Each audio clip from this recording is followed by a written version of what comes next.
Another important broadcast lined up for you today. It is Wednesday, the second day of February, 2011.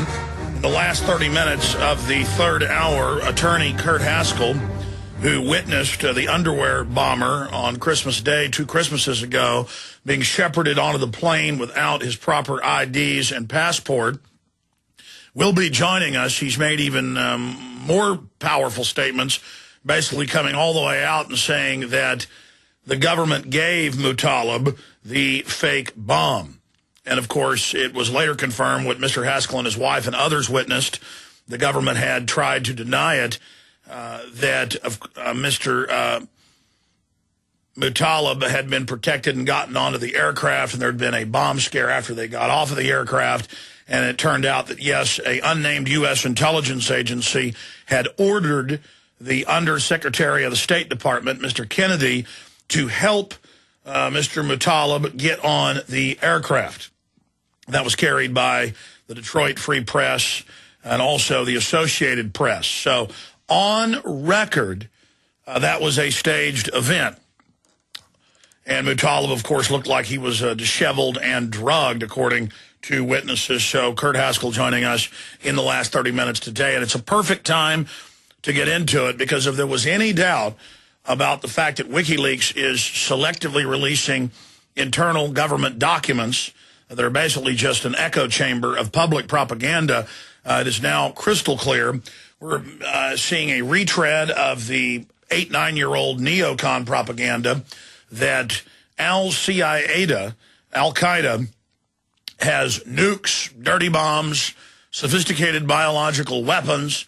The list goes on and on. We were told Al-Qaeda also launched the anthrax attack when it turned out it was a U.S. government weaponized strain and did not come from Al-Qaeda but from Al-Qaeda. And, of course, that event was used to scare the population, especially the Congress, into going along with the Patriot Act on October 27th, 2001, just a month and a half after the tragic 9/11 attacks. But here's the latest WikiLeaks data dump, probably the most important yet. We're going to decipher and go through all of this. WikiLeaks, FBI hunts the 911 gang that got away. Oh.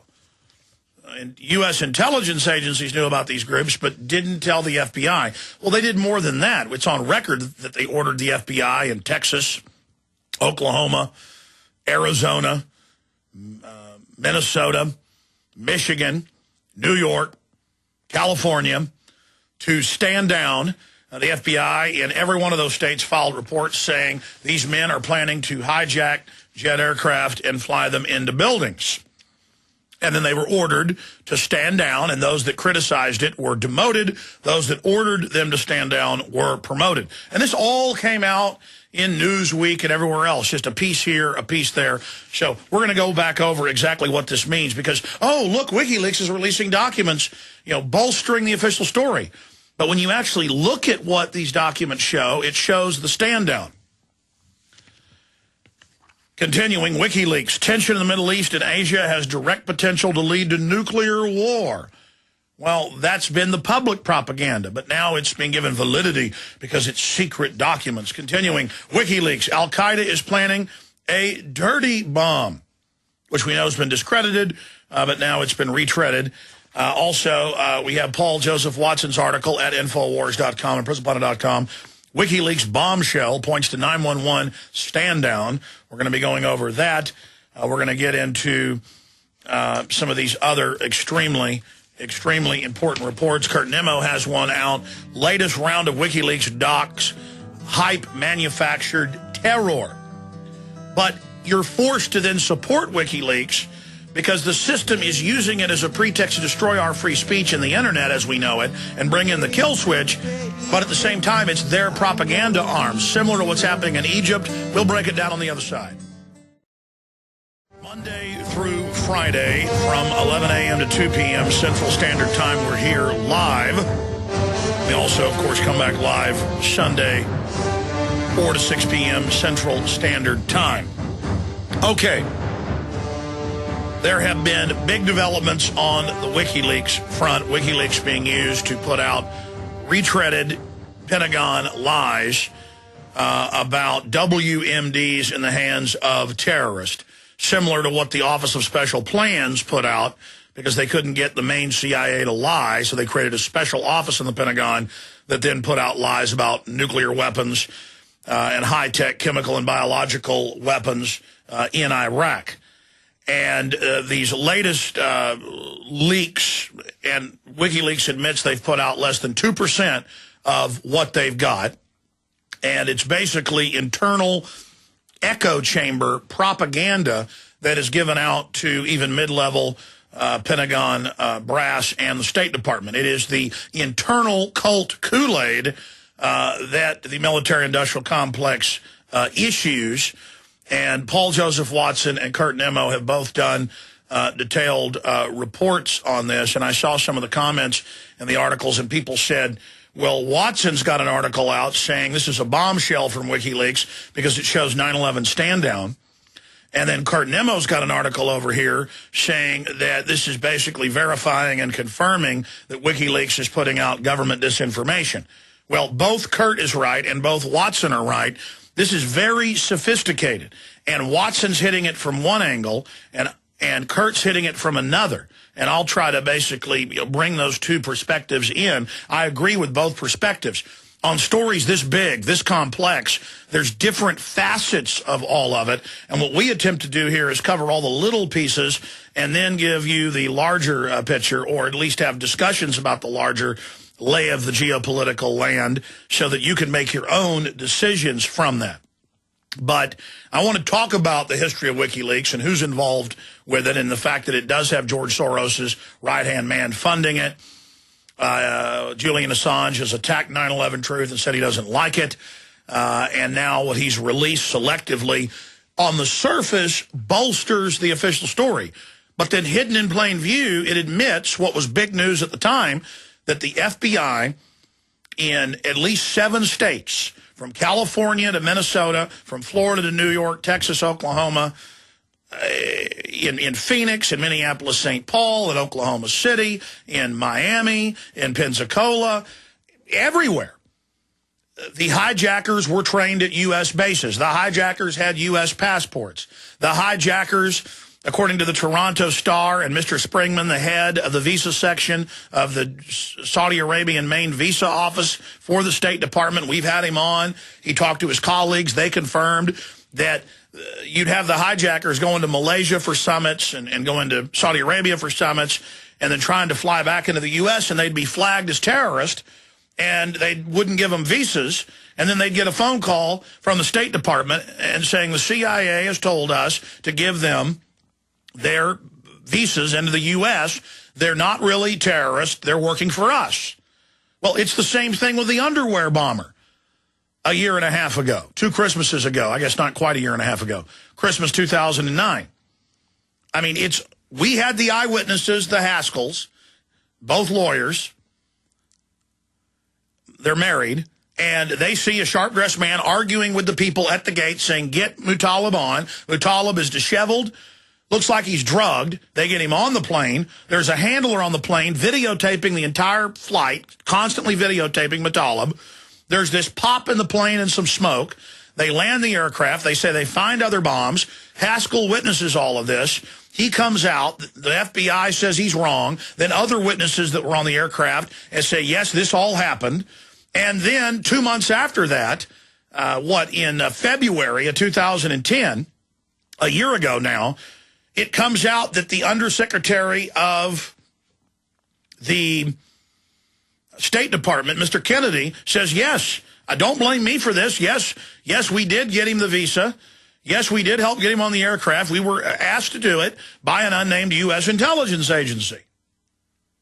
I mean, this is all on record. Where is the congressional investigation? It's the same thing on 9/11.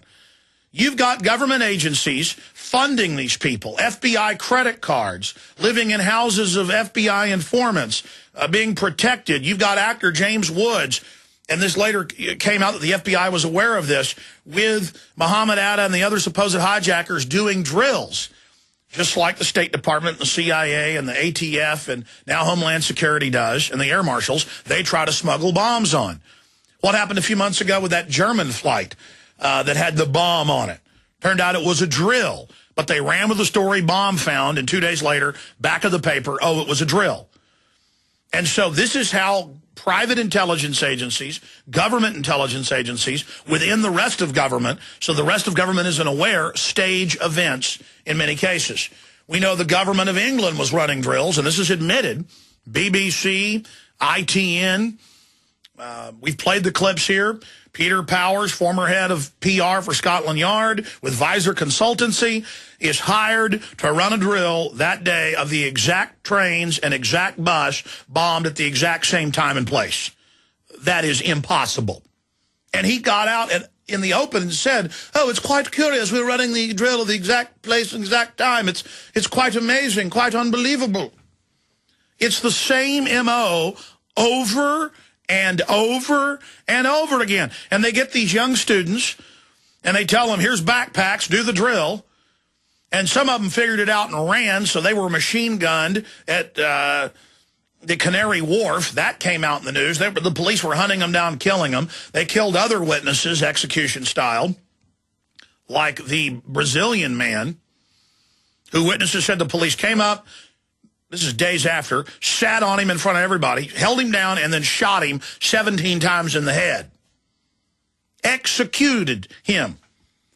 And you've got Colonel Stephen Butler at the Defense Language School in Monterey, California, coming out and saying the government was behind this attack in a letter to the editor. I call up his home. Back in the day, then I was doing a lot of my own producing, and I said, please come on. Some woman in the background was saying, no, don't go on that show. We're being threatened. And he said, I'm sorry, I can't talk. Then they threatened to court-martial him if he didn't shut up. And what did he say? The government was behind it, and he said that the hijackers were trained at military bases, and he had seen them. It goes on and on. I've got Newsweek reported hijackers trained at U.S. military bases. And this is all information I covered in Road to Tyranny and previous films. Perhaps we should bring all that information back and show it to people and then ask you, the listeners, these are facts. The government's getting Mutallab on the plane, the underwear bomber. Anwar al-Awlaki, who's admittedly secretly dining at the Pentagon, source Fox News, Associated Press. It's not denied. Good people inside the Pentagon last year leaked this information. The Pentagon did not deny the authenticity of the leaks. I'm not going to go through hundreds of these points. And what did it say? 2 months after 9/11, the number 3 guy in al-Qaeda, he's arguably number 1 today under Osama bin Laden and al-Qaeda, was at the Pentagon having meetings with the Secretary of the Army and the top brass. Now that's admitted fact, and it's the same in every case. The head of the 7/7 bombings, a SWAT. This even came out on Fox News. This even came out in the London Telegraph. He was admittedly MI6 running the operation and was protected and allowed to leave the country and even come back in when it was on the news that he was the mastermind. This goes on and on and on and on. And who is Anwar al-Awlaki, the CIA lackey? Who is he? He's the guy who the government and the media tells us ran the Fort Hood shooter, ran the underwear bomber, ran the shoe bomber, ran the Times Square bomber. For 2 years, he was reportedly in daily contact with the Army psychiatrist who shot up Fort Hood, Major Hassan. And when the Congress said, we want to see those emails, the CIA declared national security. How do they declare national security over the legislative branch of government? That's the real government, if anything is, in this out-of-control bureaucracy. And they said national security. But yes, he was under the control of Anwar al-Awlaki. I mean, this is all on record. And now Wikileaks comes out and says, oh my gosh, new evidence of the support teams and the casing teams for the hijackers. And it turns out the CIA and other agencies knew, and people in the hotel rooms had broken in to their rooms and looked at their maps and their plans. Well, yeah, that's what the FBI from California to Florida, from New York to Michigan, From Oklahoma to you name it, they were putting memos in. They're planning to hijack jets, probably fly them into the World Trade Center. Let us bust them. Let us stop them. These flight schools are all suspicious. You will not do anything about them. You will do nothing. And then you've even got actor James Woods watching them do a drill of taking over the plane in front of him, saying it was like they were practicing for hijacking 2 weeks before 9/11. He tries to warn people and is told to shut up. And the list goes on and on and on. And that's just one area of who are these hijackers. Then you get into NORAD stand-downs. Then you get into the U.S. troops massed in and around Afghanistan. Bush signs a launch order to attack Afghanistan the day before 9/11. It goes on and on. And now Wikileaks comes out and tries to bolster that story, but within it, you see the real story of how the FBI now claims they're running around the Middle East, now trying to capture these men because they know their names. But it turns out the government knew about this day one. Of course, they ordered these people not to be tracked down, just like they can't get Osama bin Laden. And then you look at the Muslim Brotherhood in Egypt and what's happening now. And who are they working for? The CIA. I want to throw the phone number out. Wide open phones on any subject you want to discuss. But obviously, the big focus for myself today is the situation in Egypt. We're going to be going over the latest developments there. And Wikileaks.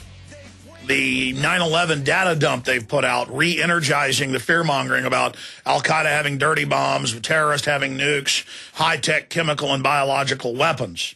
And we do have Kurt Haskell, the attorney, who's been completely vindicated, and everything he said has been proven to be 100% true, joining us in the last 30 minutes of the broadcast today. But the toll-free number to join us is 800-259-9231, 800-259-9231. And we will get you up and on the air today. In fact, coming up in the next segment. But getting into the WikiLeaks situation, here are the fear-mongering headlines, just some of them. WikiLeaks, FBI hunts the 911 gang, the 9/11 gang that got away. The FBI has launched a manhunt for a previously unknown team of men suspected to be part of the 9/11 hijackers, the Telegraph can disclose. And that's the latest WikiLeaks documents that have been released going back to 2001 and then reissued another government report last year. But they were not previously unknown. When you read the article and you read the new WikiLeaks documents, it states that the CIA knew all about this. Well, we know they knew, and that the government ordered the FBI to stand down. The FBI agents went public. It was on the cover of Newsweek and Time Magazine, and Kathleen Rowley and Sybil Edmonds, the FBI translator, who was listening on the day of 9/11. And she had a federal gag order put on her, but she broke that about a year and a half ago and said the government's running narcotics, there's private contractors involved, they're running white slaves, that means sex slavery, and they were commanding al-Qaeda on the day of 9/11. That's what she said in court. In court. And we have the clear image from all the other reports that this is confirmed. So they have this article going, oh, boy, this shows how real 9/11 was. This shows there were these other hijackers that were supporting them and casing things and doing all this. And the government now suddenly is, this has been released through WikiLeaks, that this was previously unknown. But it's previously unknown to the FBI. The rest of the intelligence agencies knew exactly what was going on. And that just fits into the larger history of that ongoing cover-up. Another report here, WikiLeaks, tensions in the Middle East and Asia has direct potential to lead to nuclear war. See, we've got to continue to be in the Middle East. We've got to continue all these wars. Oh, isn't it terrible now that all this is happening? Oh, things are unstable. And then Obama comes out yesterday when we weren't sure whether Hosni Mubarak was going to give the speech saying that he would step down in September and that his son would not try to be the new dictator, the new Western installed dictator. And Obama comes out and says, it's time for you to step down. Fully showing the policy of the people that run this government is to betray their henchman, who's a terrible guy. But now, who do they have waiting in the wings? The Muslim Brotherhood, admittedly MI6 controlled, radical Muslims saying they want to overthrow Saudi Arabia, they want to overthrow Yemen, they want to overthrow and set up an Islamic State in Cairo. They're in the capital of Egypt, that they want to overthrow the globalist ally Jordan. They want radicals in there. They want, if they don't have the Soviet Union, it's going to be a Muslim threat. And then they get to have the $1 trillion defense budgets. They get to set up a domestic police state. They're fighting the radical Muslims. And these countries, globalist installed, can then churn out armies of real terrorists. That is, people that fight the West. And you can have the clash of civilizations. And the globalists always set things up where morally it makes you want to support it. Oh, Wikileaks, they're trying to shut down the free press and leakers. There'll be no freedom of the press if we don't stand with Assange. So you're forced to say, don't arrest Assange, don't do this, because they're pushing for an internet kill switch. But then it turns out Assange is being fed this data, supported by George Soros' henchmen, and is continually putting out things that bolster the official globalist line. So you've got to support WikiLeaks in that he shouldn't go to jail, and it's good to have transparency, but it's a selected transparency where they're only releasing internal propaganda reports now to the general public to push their official line. But those are so flimsy that even within them, the government's spinning and oh, look how bad the al-Qaeda threat is. See, it's real, but then right there it admits the government knew and was protecting them. So when you look at this, Paul Watson's hitting it from the angle of WikiLeaks bombshell points to 911 stand down, and Kurt hits it from the other accurate angle of latest round of WikiLeaks docs hypes manufactured terror. Now we'll get into the latest what's happening with Egypt, and then your phone calls, and then the economy, and kids getting kicked out of school for spitballs, and everything else.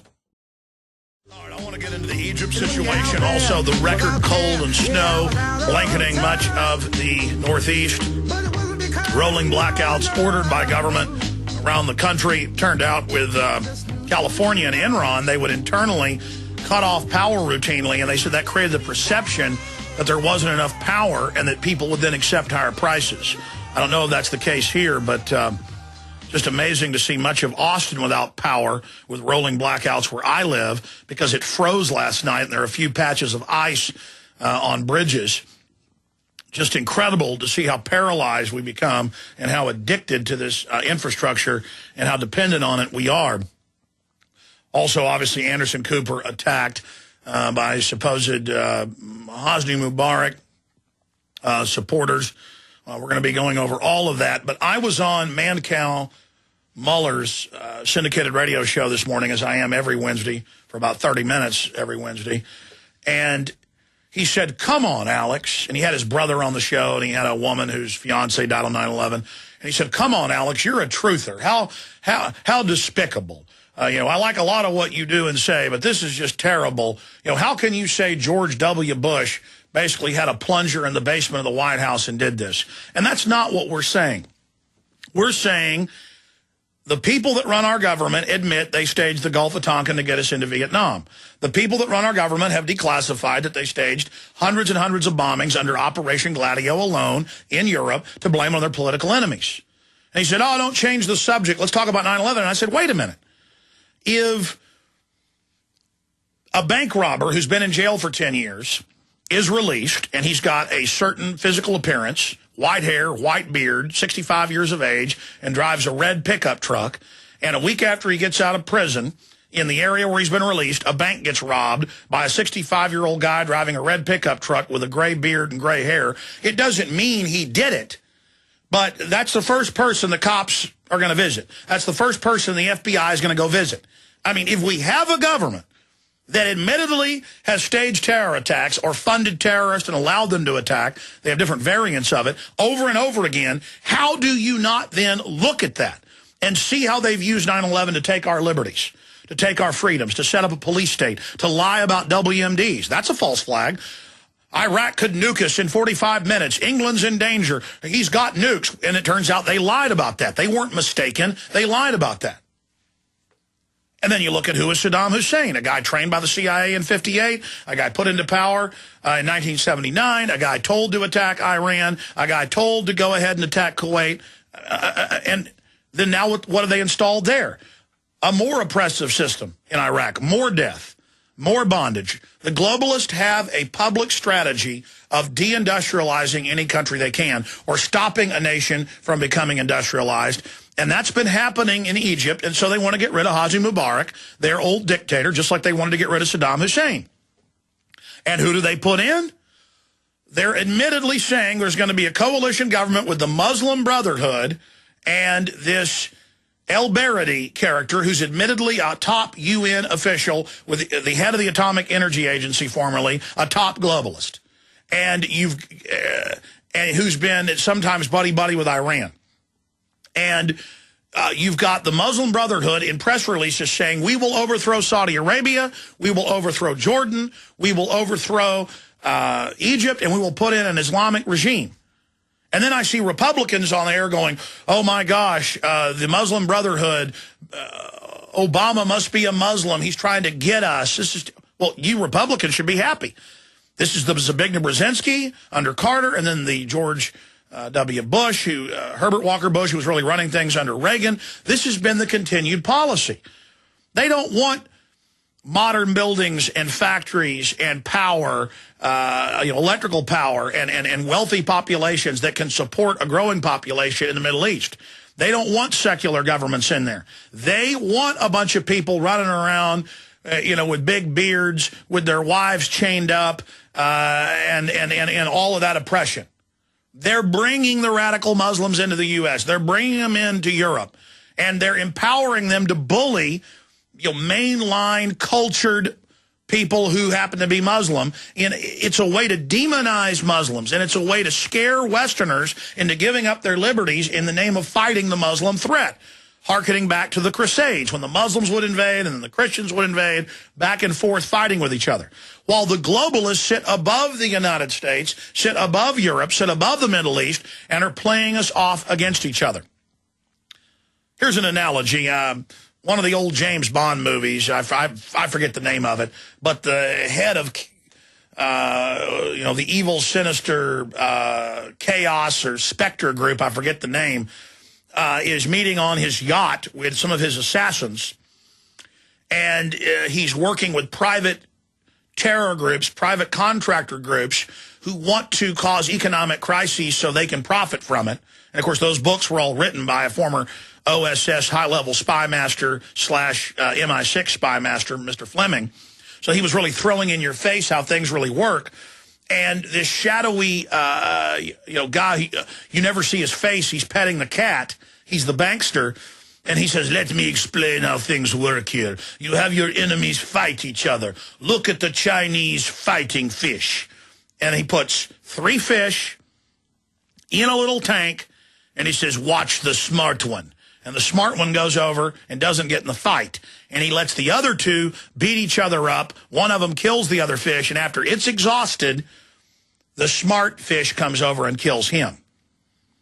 See, we are trained to think in terms of America, Egypt, Israel, England, China, Russia.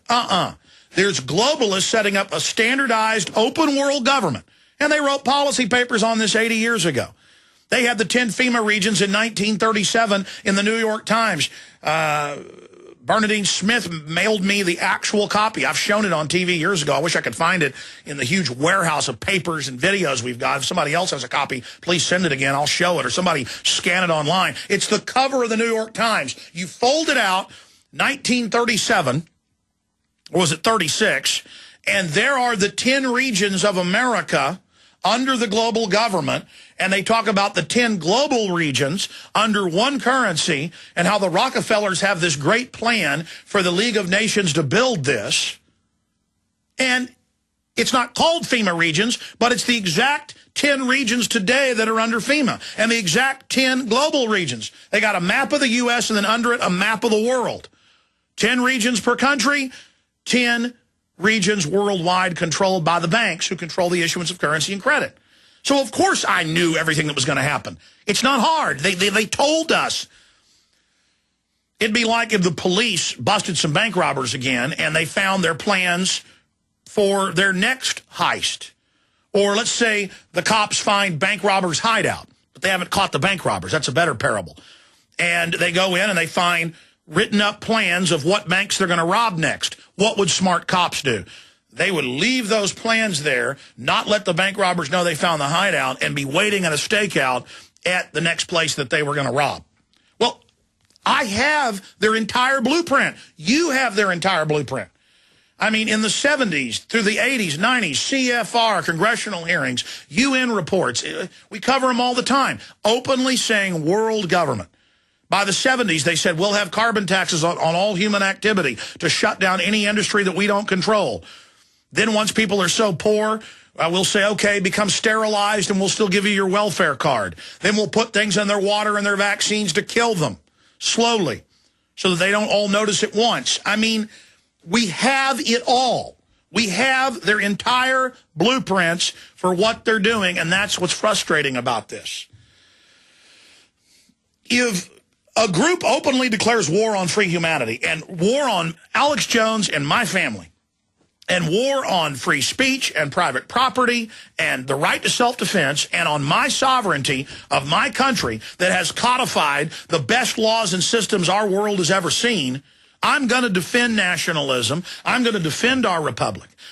Whatever the globalists are for, I'm against. Now, that could just be an easy equation of we know they're bad, and so whatever they're for, we're against. But I intellectually have studied every program, every policy they push, and it's bad for 99.9% of us. And that's what people need to figure out who are on the fence out there. It's time for you to do the research. It's time for you to get involved. It's time for you to find out who the globalists really are. A good place to begin is whatistheendgame.com or endgamethemovie.com. It has a full online document bibliography for every minute of the film. And the film is linked and posted for free right there on the site. $100,000 film I made. It's free. You can buy the DVD if you want it in the highest quality with the expanded extras, and also support us at Infowars.com. That's a good place for a new listener to start. End Game Blueprint for Global Enslavement. And it's a 2.5-hour film with nothing but globalists openly announcing world government. There are videos of them saying it, their own documents, the regions, the master plan, how the EU was really set up in 57. The public wasn't told until 2000. They even brag about that now. How we've already merged the North American Union with what they call the Atlantic Union with Europe, and Bush at the Rose Garden saying it. I mean, look, I'm not the brain surgeon here. I'm not the rocket scientist. I'm not the quantum mechanics physicist. I know how to study empires. I know how to study history, and I've studied it, and it's right there telling us what they're doing, and all I'm doing is relaying it to you. All right, I said I'd take your phone calls, and then I'll get into the whole Egypt situation and the Wikileaks situation and all of it. But Paul Joseph Watson's article is so vital for folks to read. It's up on prisonplanet.com and Infowars.com. Wikileaks bombshell points to 9/11 stand down. And, of course, they hide this in plain view.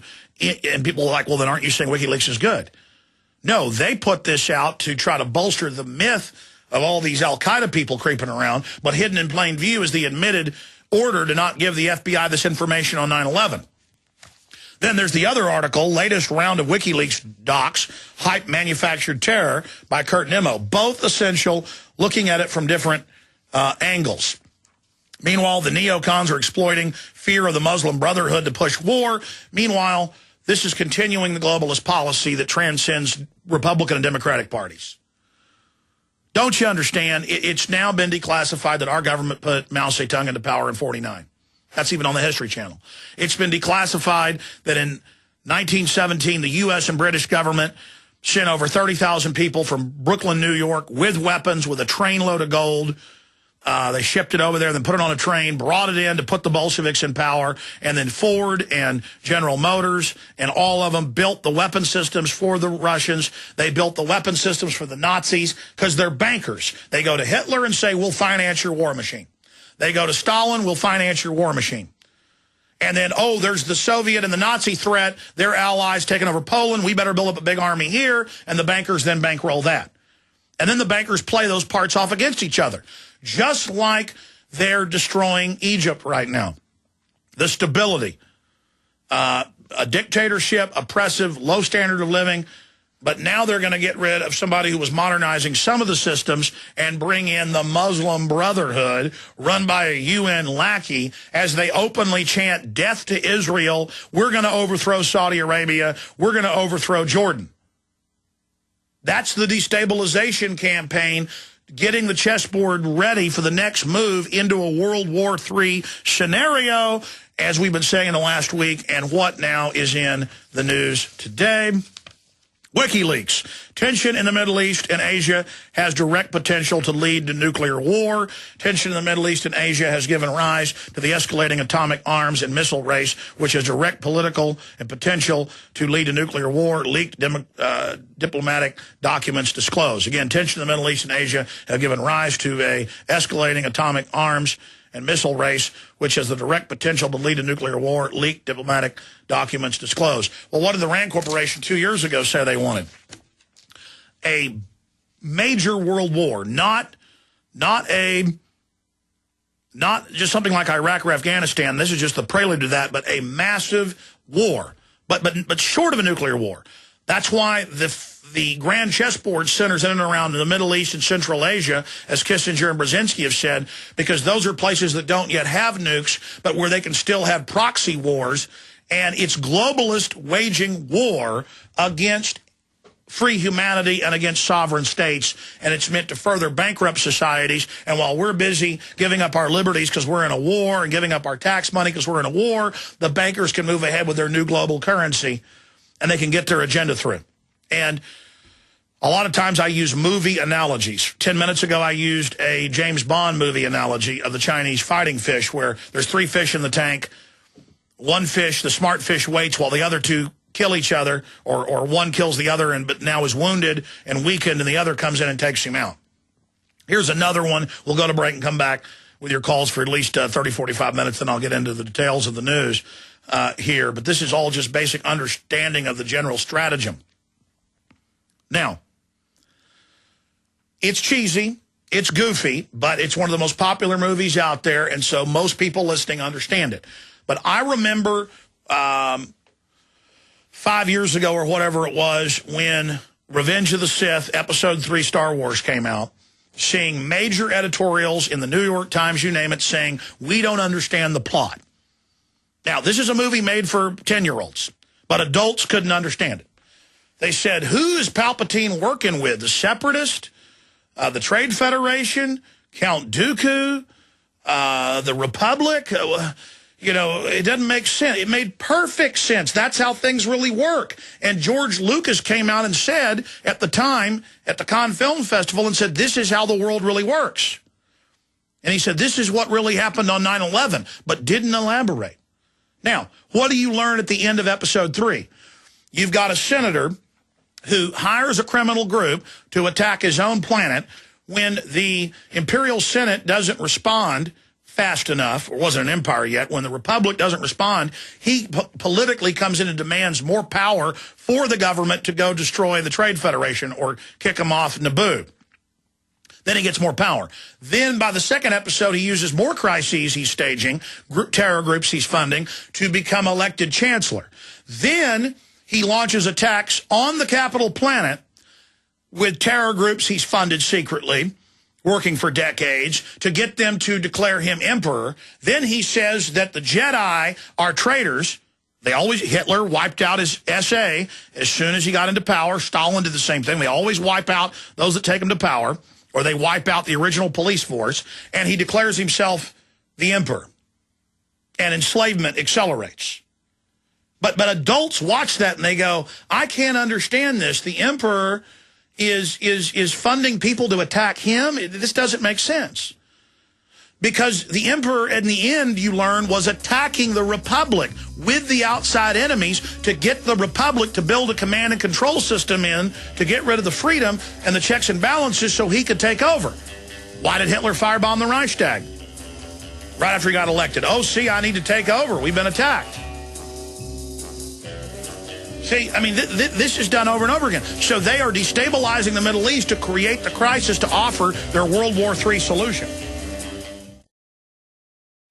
I'm going to go ahead and play this Super Bowl Motorola commercial, and then we're going to come back in the next hour and start going to your calls because it's so important. But finishing up with the Revenge of the Sith, Episode 3, Star Wars allegory or parable to what's happening today, you've got these coalitions that have been funded covertly by Emperor Palpatine. He's not emperor yet, the head of the Senate, to attack the Republic. So the Republic erects a big police state military grid to counter it.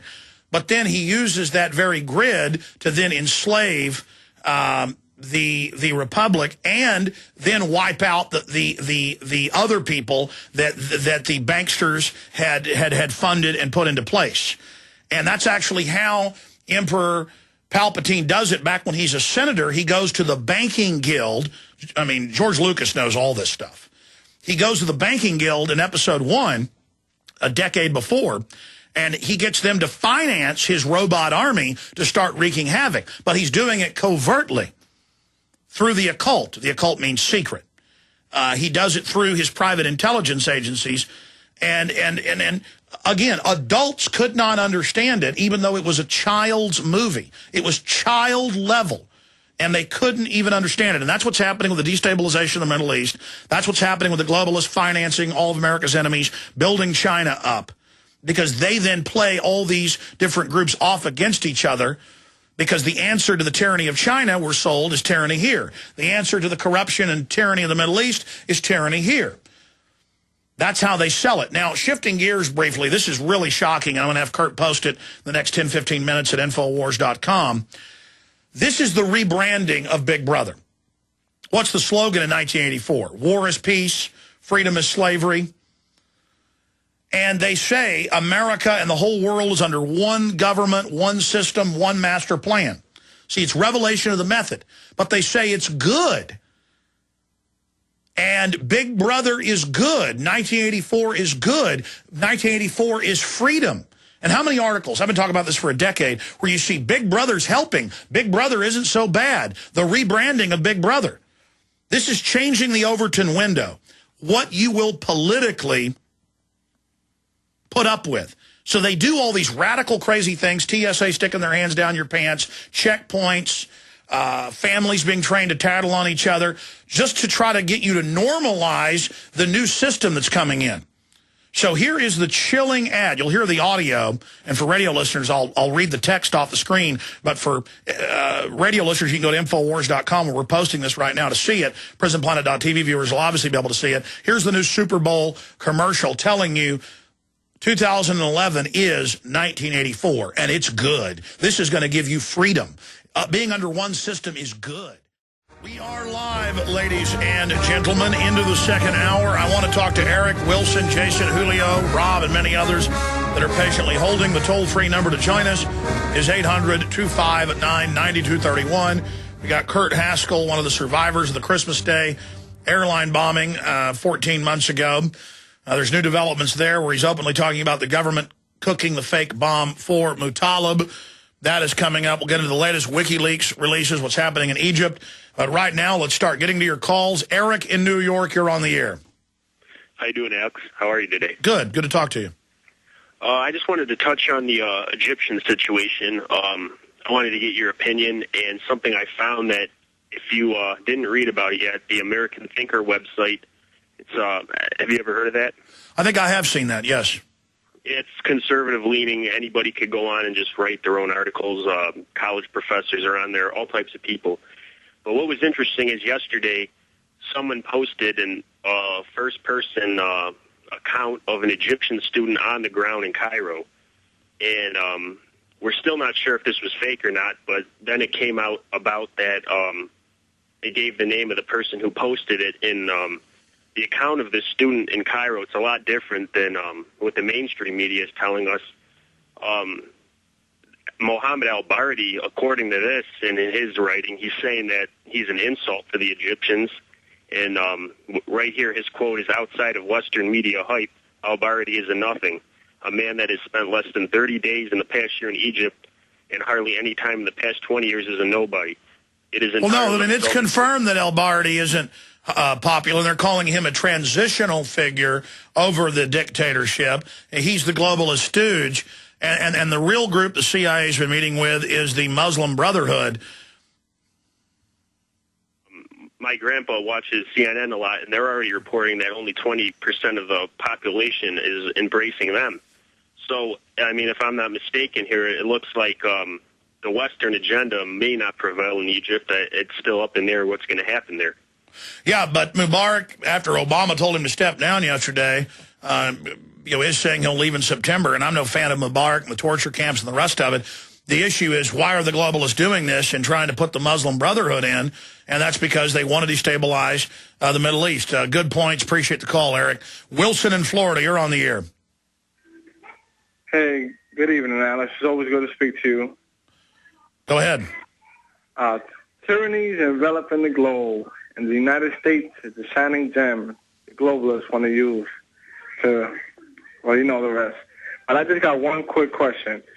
How impossible is it for a place like Egypt to go into a revolution and come out with a United States Constitution, but an Egyptian one, but with the exact same principles? Yeah, you notice our government is saying, oh, we don't really want a democracy over there, or a republic, God forbid, but, at least something transitional, a government that shares power. That means a weaker government that'll be even more pliant to the globalist, and that's what's happening. I mean, it's now admitted that not even our government, but these big banking cartels, the kind of Davos consensus wants to get Hosni Mubarak out of there, and we know why. They want the strategy of tension. They're openly running the Muslim Brotherhood that's going to now try to overthrow Saudi Arabia and all these other countries, but not to bring liberty, to bring even more hardcore Islamic-type republics into place, so then the New World Order can have a better enemy to fight.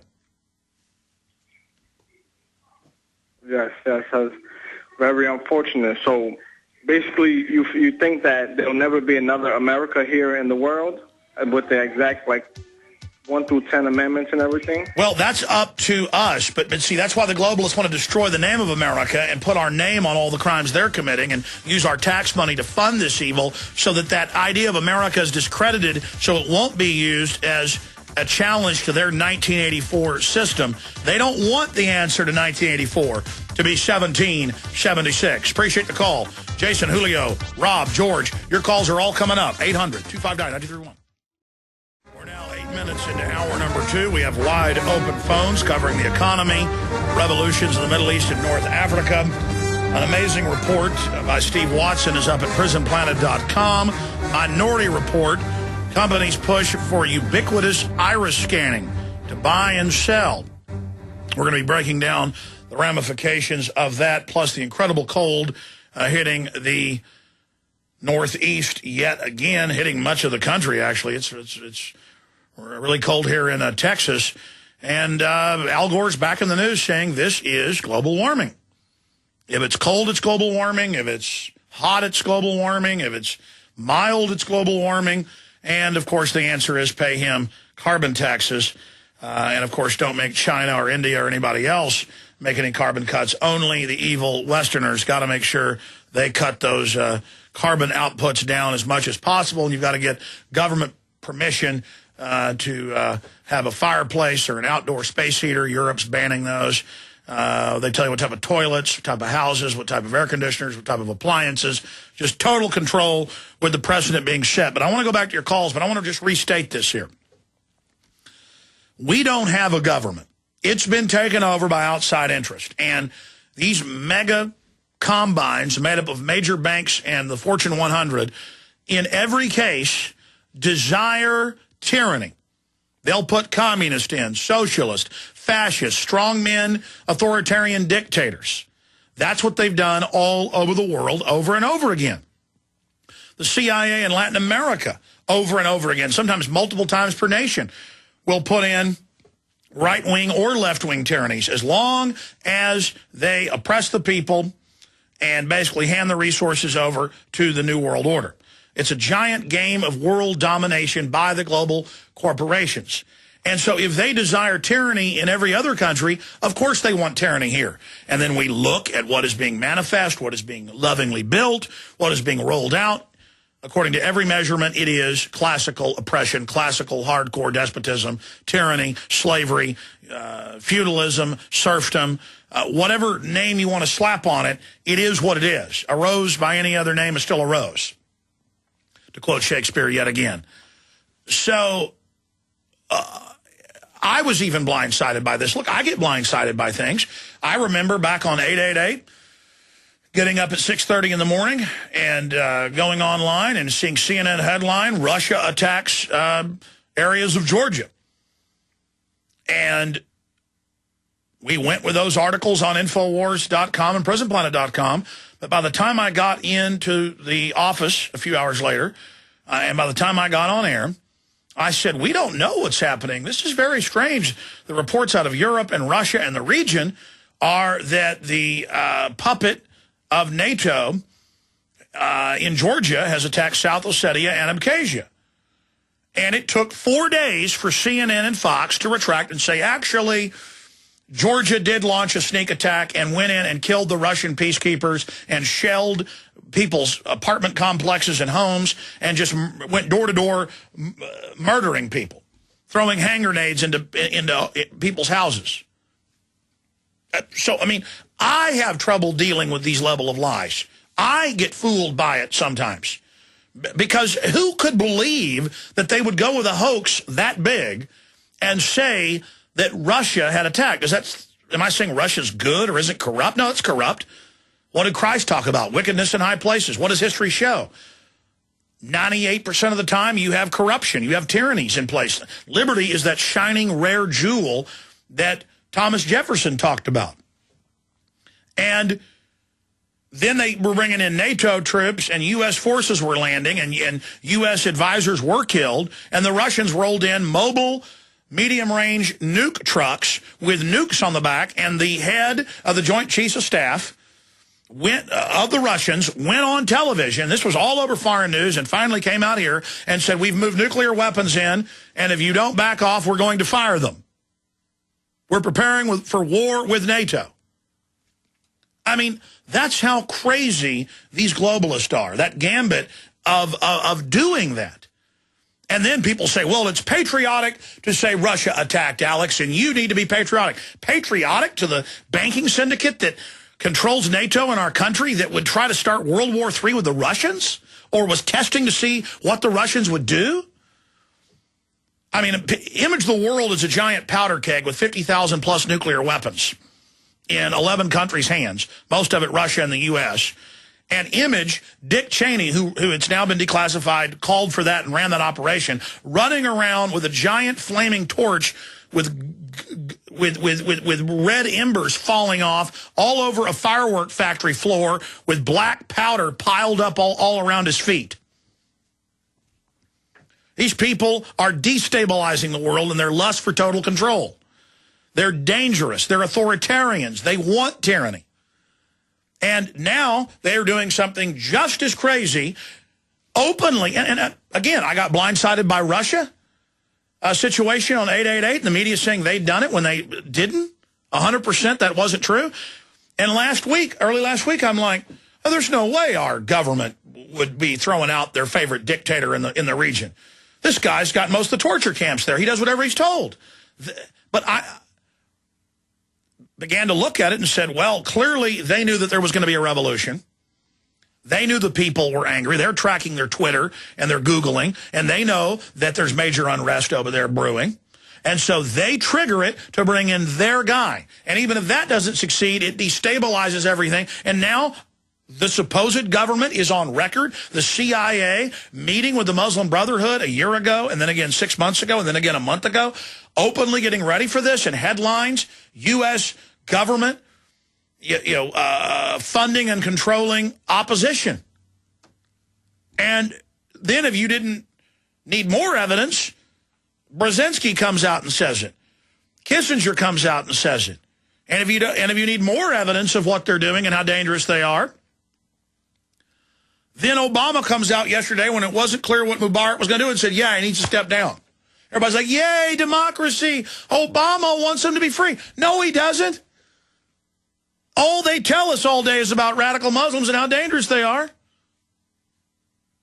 And a group they control is now openly trying to overthrow other countries in the region. This is a destabilization tactic, and it shows how incredibly dangerous the New World Order is. It shows how risky they are.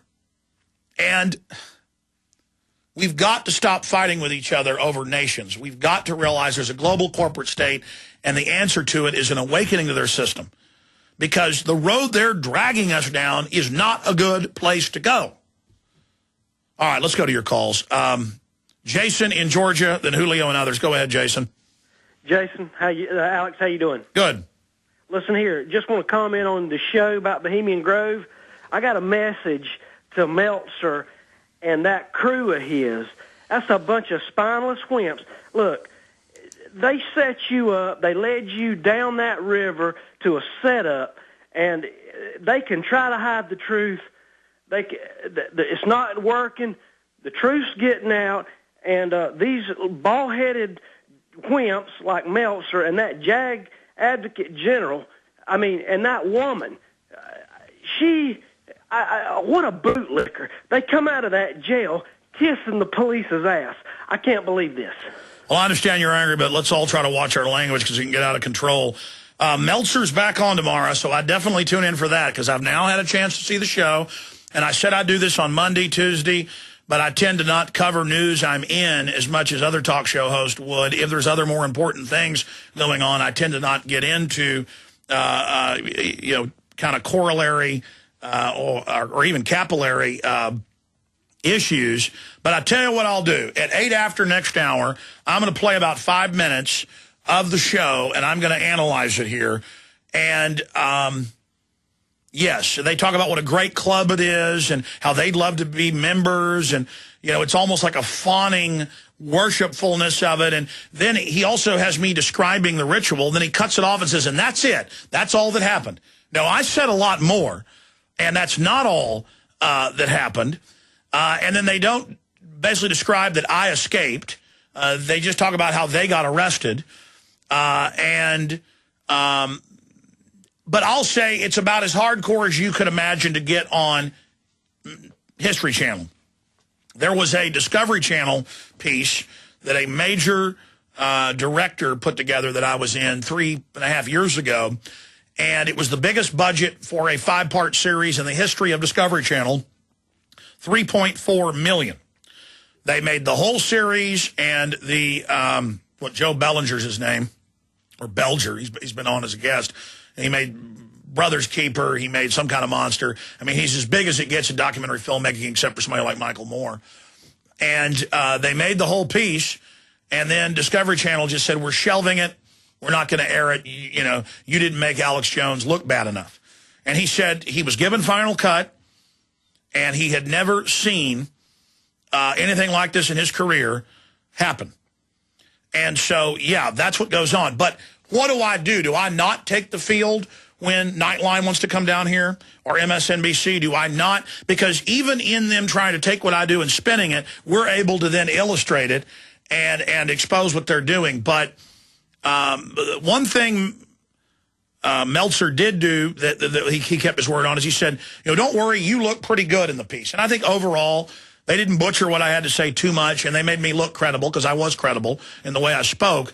But it was really kind of 50-50 where they would show both sides, but kind of watered down what I had to say. But then at the end, Meltzer says that he doesn't particularly like the secrecy at the Grove, and every expert they talk to does say that basically it's bad what's going on there. But overall, it is a whitewash, and you're absolutely right.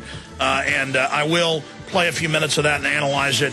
The Secret Society Bohemian Grove special that aired last Thursday night on the History Channel. And Meltzer is joining us tomorrow on the transmission.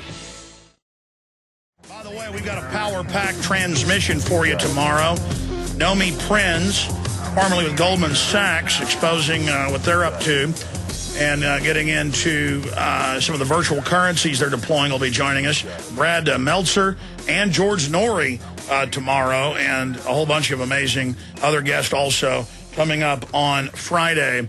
Let's continue with your phone calls here. Julio in Illinois, you're on the air. Alex Jones, it's great to talk to you from FEMA Region 5 here in the blizzard-covered state of Illinois. But it's global warming, Alex. It's the windshield's in the negatives, and it's our CO2 and our greenhouse gas causing all this corruption, this catastrophe going on outside. Well, remember, and we have a clip of the late Senator Byrd saying 8 years ago that we wouldn't have any more snow. That they had this for sure with their global warming forecast, and that we were basically all in deep trouble. But then meanwhile, Al Gore put a press release out on his Al Gore website, algore.com, saying that the snow is caused by climate change and global warming, and saying that all of our carbon is causing it to build up in the atmosphere. We've always had different weather. The only thing that's constant about weather is change, and everyone knows that. And we've had real forecasters on who a year ago predicted the blizzards we're now seeing because of sun activity. The biggest driver is the sun. They don't understand all of it, but they know when the sun does certain things happen here. But the UN said a year and a half ago that they can officially tell you that the sun has no effect on climate. It's all humans. It's our fault. And the UN is going to tax us and take our liberties and take our power plants and raise our energy prices and inspect our homes because they are the saviors of the earth. Aren't we lucky we have them? Yeah, thank God for them. Quickly, Alex, that last caller, I have a bunch of intel, so I'm going to go quick. That last caller talked about Bohemian Grove, that episode on the History Channel. I thought it was a joke. I'm a broadcasting major, and Brad Meltzer talking about by law they couldn't show your Bohemian Grove video. I mean, that's a crock because you are, investigating these people who are violating the Logan Act. But either way, anyone who's a Grateful Dead fan, Bob Weir has been a member of the Grove, according to a Daily Mail article. They talk about praising a woman who's a Bond girl from the 1980s. She's like a big figure there. Anyways, Alex, with this blizzard, I know you're going to talk about it later in your show. I think personally, over the last 4 days, we've been chemtrailed pretty hard, and I'm sure it's been going on all throughout the states that were affected by this blizzard. I think that we're having some weather modification going on in terms of intensifying the storm. Well, there's no thinking about it. The big wild card here is that governments and private corporations, the Department of Energy, the British government, the Australian, the German government, they all admit now they're doing geoengineering. And what the old-timers 15 years ago who got samples of chemtrails said, they're barium salts, aluminum dioxide, and other things. And then guess what the White House science czar says? Oh, we've been doing tests in the last 15 years, but now we're looking at going, full tilt with geoengineering to save the Earth from global warming. And Bill Gates is invested in it. And this is all real. And so even if it's not intentional, weather modification has ripple effects. But we can't say that blizzards are caused by it because we've always had blizzards. But clearly, when the government admits, and the Secretary of Defense back in 97, Cohen gave a press conference, Army Times, said we have weather weapons, others have weather weapons. The Chinese brag they can control the weather, the Russians do. But the media, out of one side of its mouth, makes fun of you if you talk about weather control and manipulation and weather weapons. But out of the other side of the mouth, tells you how great it is. And we have a big video, speaking of that, and I appreciate your call, Julio. It's going up today. Now, 6 years ago, when this stuff got declassified in 2005, and I noticed it had been declassified, that they declassified up into the 80s, the weather weapons, weather modification program of the Navy and the Army and Air Force. They declassified part of it. And in there was Ben Livingston, the director of the program. So we did a little Google search, found out where Ben Livingston worked, where he lives in the panhandle of Texas, that he runs a weather modification company as their head meteorologist, one of the biggest, a private one. I call him up, get him on the air, fly him to Austin, interview him. And back then, our cameras, our technology wasn't as good. Now we've taken the old interview with all the other stuff you never saw, put together an hour-long special presentation, a lot of it new, with new information, new high-def video overlays. That's going up on prisonplanet.tv today. And this is a guy who in '67 had Stanford Research Institute and the Army War College the Naval Weapons Laboratory, excuse me, certify that they could create hurricanes, kill hurricanes, strengthen them, weaken them. And I care about humanity. I know that my life is short. I know that through humanity I will live on, through my progeny, and through my progeny that will commune with your progeny, hopefully to the stars. I don't like murderous, controlling manipulators trying to keep people in the dark about knowledge so that they can be manipulated and controlled.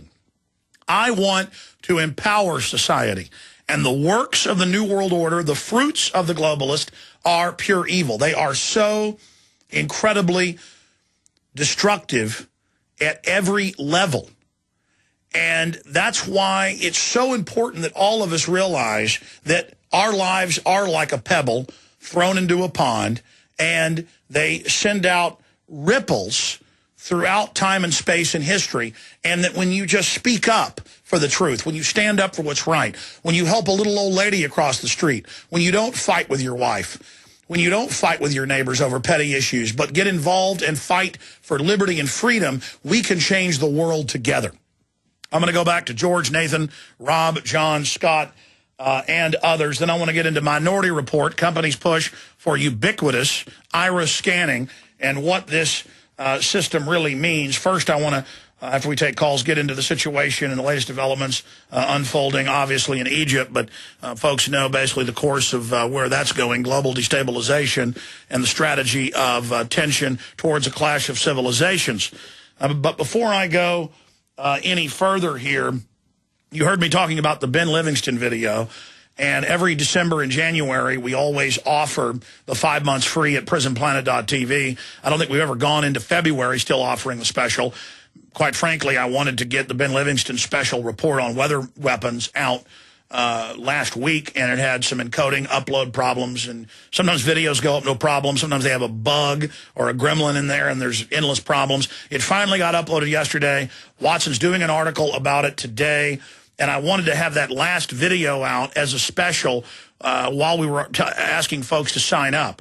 And you pay for 6.7 months, and you get 5.3 months free. And we do that every January, every December and January. Now, obviously, we're into February. We're going to end this in the next few days. But I wanted to have that special coincide and end with this special weather weapons production that we've done. We've got a lot of other special productions that are going to be going up in the next few weeks and months, but you can get 5+ months free right now at prisonplanet.tv, or you can get a trial $5.95 membership at prisonplanet.tv. And the live streams of the show, the video streams are there, the archive of the radio/TV multicast, my book, Paul Watson's book, expanded extras, all these incredible interviews. We're flying all over the country to bring you. We just spent 3 days, or the crew did, up in Alaska, dealing with weather weapons and HARP, and talking to Dr. Nick Begich. That's going to be like a 2-hour special going up on prisonplanet.tv. It's having a big effect and waking a lot of people up, and every subject under the sun is covered at prisonplanet.tv. We also have the online video bookstore and the T-shirts and all the stuff that helps get the word out at Infowars.com. And you can also call and get hard copies of all of that at 888-253-3139, 888-253-3139. Okay, let's hurry through your calls because I want to hear from you, but also get to the news. George in Connecticut, you're on the air. Welcome. Good to speak with you, Alex. Julio stole a little of my thunder. I was going to ask about the chemtrails, but what I'm really trying to ask is, how do you find out where they're flying out of? I'm on the New York-Connecticut border, and I see these clowns constantly crisscrossing the skies, and it's got to be out of one of the things here. And there's a type of information if we could find out for all the regions so that we can call these people up and put them on notice that we're aware of what's going on. Okay, well, let's explain what's happening. Anything a government does, they compartmentalize so most people who are involved in it don't even know. So there's a lot of layers. There are thousands. If you type in geoengineering, weather modification, if you type in, aerosol atmosphere campaign, literally Department of Energy, every other major government, major universities, private corporations. So there's not one program going on. So a lot of it's publicly admitted, but it's all broken up and compartmentalized like a jigsaw puzzle that hadn't been put together yet. Okay? B, because so much of the programs are secret, it's admitted the programs are going on, but the details are secret. We don't know exactly what they're doing. That's why it shouldn't be secret under U.S. Code Title 50, Chapter 32, subsection 1528, paragraph B, that the government for research purposes, this is a UN treaty as well, can test chemicals, biologicals, radiologicals, or anything else they want on domestic populations. Governments just aren't allowed to do it to each other. That's U.S. Code Title 50, Chapter 32, subsection 1528, paragraph B, if you want to pull that up. So it says you're not allowed to do testing unless it's part of research. So that's why Holdren, 2 years ago when he first got in, the science czar, there's so much heat on this, he went ahead and came out and said, yeah, there is weather modification, geoengineering going on. If this was a dead planet, it'd be called terraforming. That's bringing a planet to life, but this is the opposite or something different. It's not really the opposite. It's manipulation of the current climate system on a planetary scale. And so because they're doing research, you know, they can, quote, keep it secret. It shouldn't be secret. There should be congressional hearings. This information should be brought out because we don't know if they're manipulating the weather and causing this currently. We just know they have weather manipulation programs going on. So is it inadvertent or is this just a regular weather cycle? I mean, they've trained the ignorant mass that, oh, my gosh, it wasn't that cold last winter and now it's real cold this winter. It's the end of the world. There's always cycles. And so, George, I don't know because we don't know. We just know that these things are going on, but because they're secret, we don't know exactly what's going on. What about the UN Nuremberg trials and things like this? I mean, the rules like that, because this chemical is bringing down our immune systems. We know that from various reports and things like that.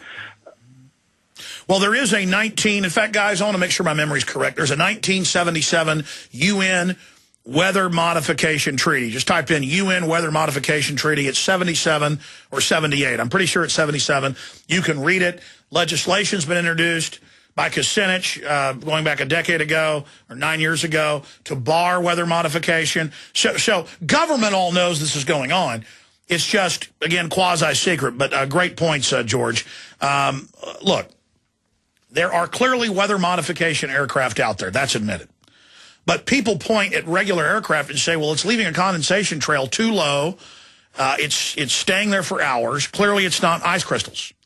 And then they get tested. Groups have gone up, flown up, and captured it, and it's barium salts, aluminum dioxide, and other variants of that. And that's exactly what they now admit is being done in these tests. But then we have found so many patents. And I've been working for 2 years or more on a chemtrail film.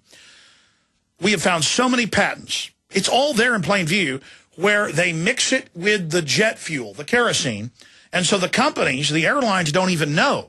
It's designed to disperse these weather-modifying nuclei that forms clouds through the jet engines. It's a perfect dispersal mechanism. So, yes, there are aircraft with nozzles that are specifically designed with other forms of weather modification, but they're also doing it through the jet fuel, That's why you'll see a commercial jet right by another commercial jet in the same strata of the atmosphere. One isn't leaving a trail, the other is. Or one leaves a trail that dissipates in seconds or minutes that is a condensation ice crystal trail off the wingtips, and another one doesn't. You know, I mean, or one puts one out that stays there for hours. And I heard a talk show on Genesis Sunday driving into work, listening to it on 90.1. And I the hosts are nice guys. I tried to call in, and they gave me about 30 seconds and then went to break. And they were like, oh, Alex, you know, maybe this is going on, maybe not. No, it's all admitted. It's all admitted. And then another caller called in, because, I always talk about spider goats and stole my thunder that I was going to try to get to next. It's almost like a psychic connection or something with that caller, and said, well, people talk about spider goats 10 years ago and get laughed at just because people weren't aware of it, but it's admitted they have, part spider, part goat creatures that create body armor. I talked about that yesterday. So, I mean, it's not my fault that I'm informed, so I'm the weirdo because I do research. And so it's like people think just because they don't know about something that then it doesn't exist. And if you're walking around in a field at night and there's a 100-foot pit in it and you're going to fall in and break your legs bare minimum, just because you don't know the pit is there, does that mean the pit isn't there? I mean, if a tree falls in the forest, but you didn't see it fall over, does it mean it didn't fall over? You're walking through the forest, you see a tree that fell over. You didn't see it fall over, but you can see where it cracked and broke and fell over. I mean, you can look at it and say the tree fell over. But see, they didn't see the tree fall. They're not going to look at the tree falling. And so they're just going to say, hey, doesn't exist. Nathan in Ohio, you're on the air. Hey, Alex, I'd just like to start out by thanking you. And it goes back to the chemtrails that everybody's been seeing. I'm in Dayton, Ohio, close to Wright Pat Air Force Base. Yes. Can you hear me, Alex? Yes, I can. And I'm sorry. And the chemtrails were amazing. They were at least 600 lines up in the sky. But last night when the power went out in Dayton, right before it, I heard thunder, and I was walking out the back door because the lights had flickered but come back on. And then I seen the brightest white flash up in the it lit up everything, almost blinding me for a second. And my neighbors come out. They're like, what was that, Nathan? You know, because I inform them all on what's going on, so they come to me with their questions, and I didn't have an answer. But today they tried telling us in Kettering, Ohio, that a power line had busted over a main, and that's the whole guy. And I thought that was kind of, and I'm 20 miles away from that town. Well, interesting, Nathan. You know, there are all sorts of different types of lightning.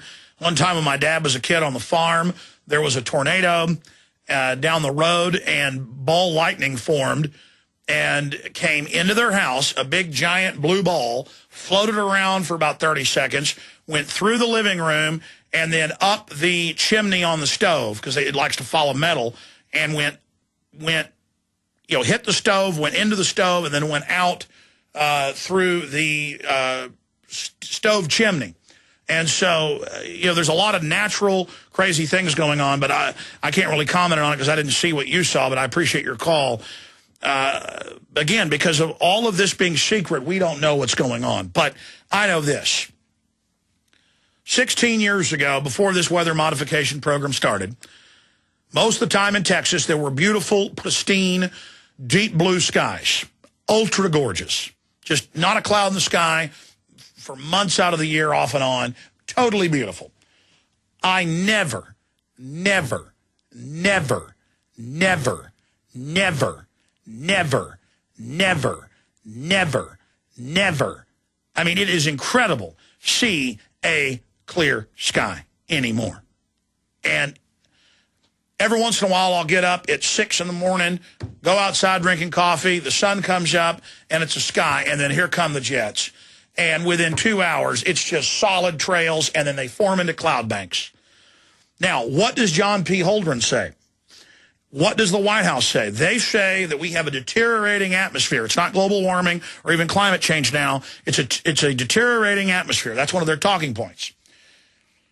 Why would the globalists have a giant, now global, it's going on all over the world now. It's been phased in. They've tested it here and in Europe. Why would they have this huge program that's got to cost hundreds of billions of dollars to work with the mass distributors of jet fuel to have them covertly mix the chemicals in so that then it disperses nuclei that then form haze or clouds? Well, Holdren says that the atmosphere is deteriorating, but it's classified. Well, I've seen the film Trinity, the Trinity Project with William Shatner, and this is all declassified. It was public when they did it. Back in the 50s and 60s, hundreds of times. In fact, there's film footage in it that the Army shot out in New Mexico, and also they shot video in Nevada and other places, where it shows these missiles at night lined up, scores of them, firing them into the upper atmosphere, and you see giant white nuclear explosions up in the upper atmosphere, and they said, we're just seeing what it would do. It's kind of like, oh, let's, on 888, 2.5 years ago, let's attack the Russians and see what they do. And they said on the special that the Pentagon thought that it might have ignited. They thought one of the things that could have happened was that the atmosphere would be ignited. They thought the same thing might happen. In fact, the majority of scientists in the Manhattan Project, when they tested the A-bomb a few months before they dropped it on Hiroshima and Nagasaki, And by the way, people that say they couldn't carry out 9/11 and keep it secret, they were testing A-bombs out in the desert and keeping it secret from people. What was that big explosion? We don't know. Then they go and drop it on the Japanese and the world's told about it. Tens of thousands, more than that, they say hundreds of thousands were involved in the Manhattan Project. They kept that secret. But that's not the issue I'm getting at here. But everything's interconnected. Listen to me. The globalists did hundreds and hundreds of high-altitude tests where they would shoot high-powered, high-megaton, high-yield nuclear weapons into different areas of the atmosphere. And during the Manhattan Project, when they were testing them at sea level, dropping them from a tower, the majority of their scientists believed that there was a good chance it was going to ignite the oxygen in the atmosphere and burn the atmosphere of the Earth off. I mean, this is all on mainline record if you want to go look it up. And they still did it. And you get enough of these experiments with the Hadron Collider and the nukes and all of it. Who knows what they did? Who knows if they blew big holes in the atmosphere and our atmosphere is spilling out to space? Mars lost its atmosphere. It's got water all over it and ice caps. Clearly once had water flowing over it, lost its atmosphere because it's smaller, doesn't have as big of a gravitational pull to hold in oxygen and other gases. I mean, who knows? Maybe they are trying to repair the atmosphere. The point is they're not telling us, and they're the ones who in one night, I forget the number, but it's dozens of nukes going off in the atmosphere, seeing if they could cause a magnetic EMP wave, and it did blow out transistors all over the planet. What does it say about the scientific technocratic elite that they openly admit that many of the experiments they've done could destroy life on this planet or damage it greatly, and they just do it? And they write books talking about why they've done it.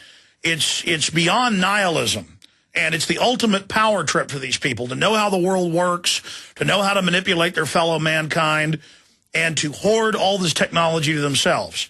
And that's why I get mad at folks that only care about the Super Bowl coming up. That's why I get mad at people that aren't even concerned about dollar devaluation and what that means to all of our lives and our economy. I mean, there's so many serious, hardcore, incredibly dangerous things going on. And we need to have a bigger debate about this. We need to get control of our governments. We need to get rid of all this secrecy and find out what these lunatics are up to. Because what we know they're doing is so criminal, so crazy, so bad. What else don't we know is what I'm trying to get at here. So it's genetic engineering. Who knows what that's going to do to the planet? That's a real environmental threat, admittedly. But they've got everybody obsessed about carbon dioxide. It's crazy. Let's go ahead and go to Rob in West Virginia. Rob, you're on the air. Hey, Alex. Hey. I work with someone from the Associated Press, and reports coming out that an organization that's working in stealth with the Obama administration, known as Right Haven, is suing websites in order to shut down political opposition. Yeah, that's been covered widely, and I appreciate your call, sir. I really do. I mean, I don't know what I can get into with all of the countless things that are going on out there. I've seen that in the news. I've seen that organization going after folks what they claim are copyright infringements. I know those cases are being battled, and I appreciate your call. Let's go ahead and take another call here. Let's talk to John in Michigan. John, you're on the air. Hey, Alex, how you doing? Good. Hey, I wanted to point out that you've been proven right again, in case this goes under the radar. It was some time ago you made a comment, and it was in the context of a news article that highlighted the use of prison labor in the event of a martial law type scenario. And pretty much your comment was that when the hammer actually comes down, one of the first things that happen is that the prisons will be empty to fuel violence and chaos. Yeah, that was done in Egypt. Again, they have a playbook they use. What report are you specifically talking about? Al Jazeera reported yesterday, and they reported yesterday in a video titled "Thousands Escaped Egypt Prisons" that extremely well-armed looters took on the prison and busted it open and freed all the prisoners. Yeah, well, the reports confirmed, that was 4 days ago in Al Jazeera and a bunch of other publications out of Egypt, was that they would catch these people and they'd be police officers or military, and that they're doing this as part of a destabilization campaign. And so certainly some of that's going on. It's just not clear who they're working for, because a lot of the Army and the security forces have been trained in the West. In fact, the top generals just so happened last week to already be in D.C. And at the Pentagon, the top Egyptian brass. And so, yes, I did see those reports. We did cover that, I think, back on Monday, that is indeed going on. Yep, that's all I got. All right, thank you so much. Very interesting points on that front. Yeah, look, we're going to find out more about what's happening in Egypt as it unfolds, but it's now not denied, and even I am blown away by it, that the people running things are so ruthless that they would undermine their own dictator and then try to put in the Muslim Brotherhood to stir up trouble. I mean, it just shows in every case the Muslim extremists are financed, controlled, protected. Who did they use to overthrow areas of Serbia? Muslims. Who do they use to attack the Russians? The Muslims. And then who do they use to take our liberties here at home? The Muslims. Who do they protect and get on aircraft? The Muslims.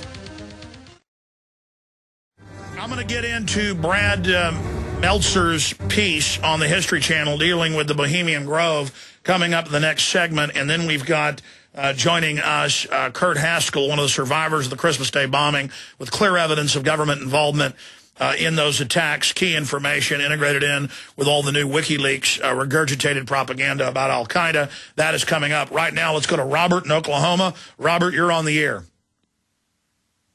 Hello, Alex. Yes, sir. How you doing? Good. First-time caller, long-time listener. Well, good to have you on board. Thank you, sir. Good to talk to you. Hey, I'd like to make 2 points about global warming, if I may.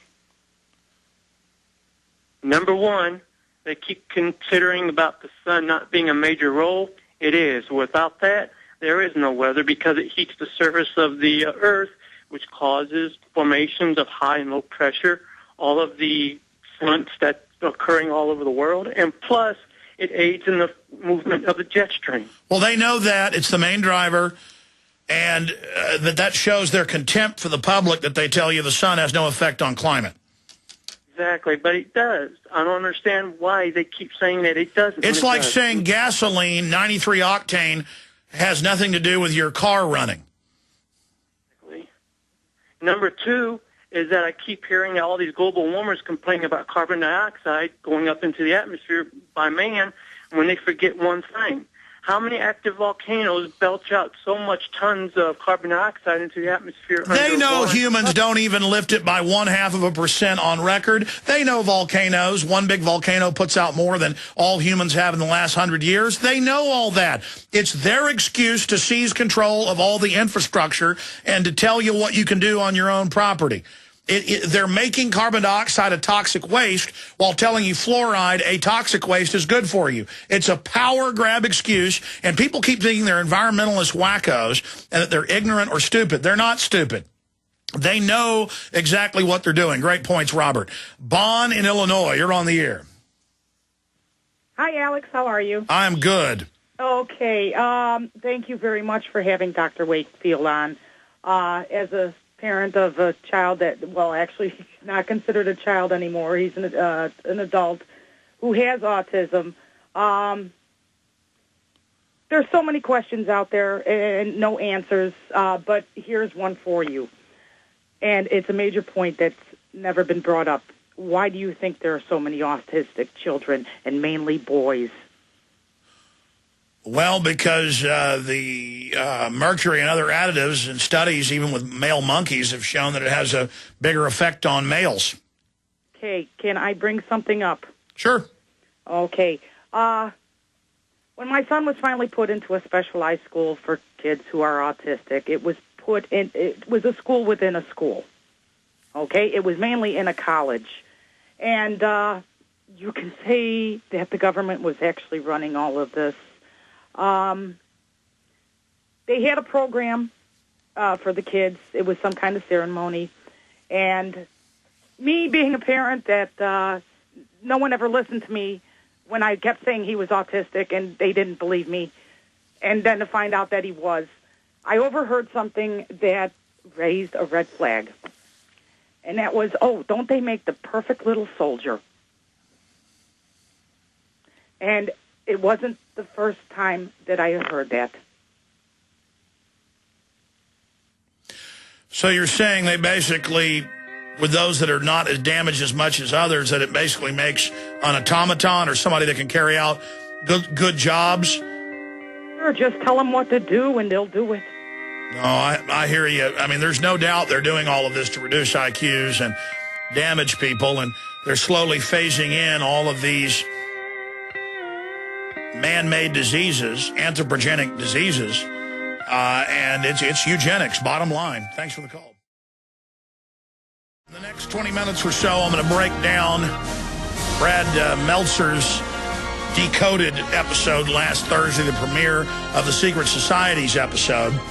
And it's 45 minutes long. It's an hour-long program, but we're going to just play a few minutes of it here and analyze it and break it down. I'll be stopping the video throughout it, but we've got Meltzer coming on tomorrow, and I'll ask him some pointed questions then when he comes back on with us. Obviously, if I'm too mean to him, he won't come on the show and be grilled. He's a nice enough fellow on the surface. I don't buy his interview last week where he said, oh, he was doing Masonic signs for USA Today and didn't know they were. And his wife said, oh, don't you know that? And, oh, he's in with George Herbert Walker Bush, and he's part of the inner circle, but he didn't know what that means. And ha, ha, ha. But look, what do you expect them to put on national TV? It caused a huge response to people going online to find out about my infiltration and to see the real video of the ritual that the old men take very seriously. And the biggest thing Meltzer did was keep saying it was illegal what Alex Jones did. So that's a way to assassinate my character. When I did that 11 years ago, almost 11 years ago, July of 2000, so 10 and a half years ago, when I did that, they didn't charge me. They didn't press charges. They didn't come after me because I looked at the law and I was ready to go to court and defend myself. You got presidents, vice presidents, CIA directors in there bragging in annals they've released to several Berkeley and other universities in California in the last 50 years where they created the Manhattan Project. They created the Star Wars Project. They launched it. They conceived it and decided to get funding for it. That they set policy there. It violates the Logan Act. It's federal law. And that's why they can't prosecute people that try to sneak into Bilderberg. Because the press has a right to know what's going on. They got a right to go in there and get drunk. And I guess it's illegal to bring in the gay porn stars that the New York Post and others and Vanity Fair report they bring in to have sex with. But the point is the public has a right to know what's going on. And I went in for 5 hours. I hid out. I was told on July 15th the ritual would be done, one of many. I caught it on tape, got it out to the world. Okay? And they said they were going to use it, but then their lawyers last minute said they couldn't. And then Meltzer repeats over and over again, what Alex did was illegal. What Alex did was illegal, and now claims there's some new law in California about hidden video. Well, that's in someone's private place. This has government involved, setting policy, and it should be public. And that law didn't exist 10 and a half years ago. Okay, so it's not retroactive.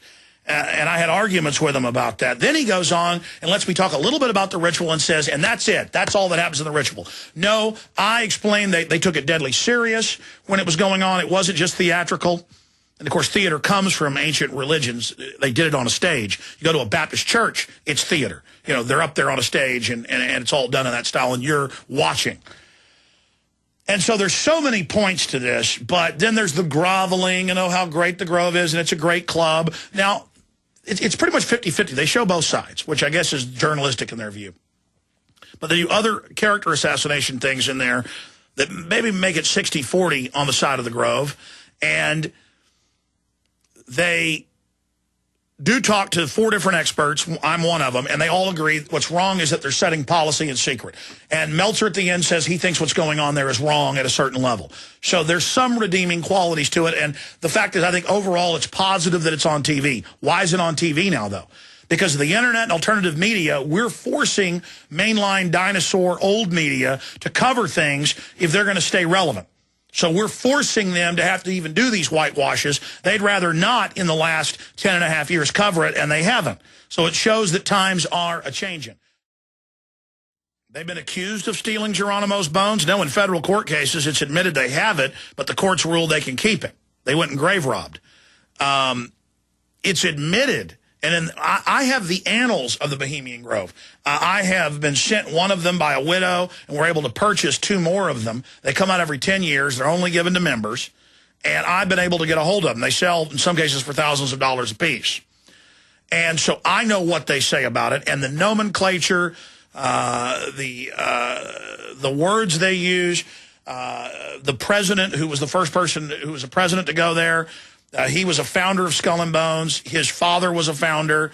All of them were involved. And the big political group that went and took it over around 1900, been around since 1872, was all Skull and Bones.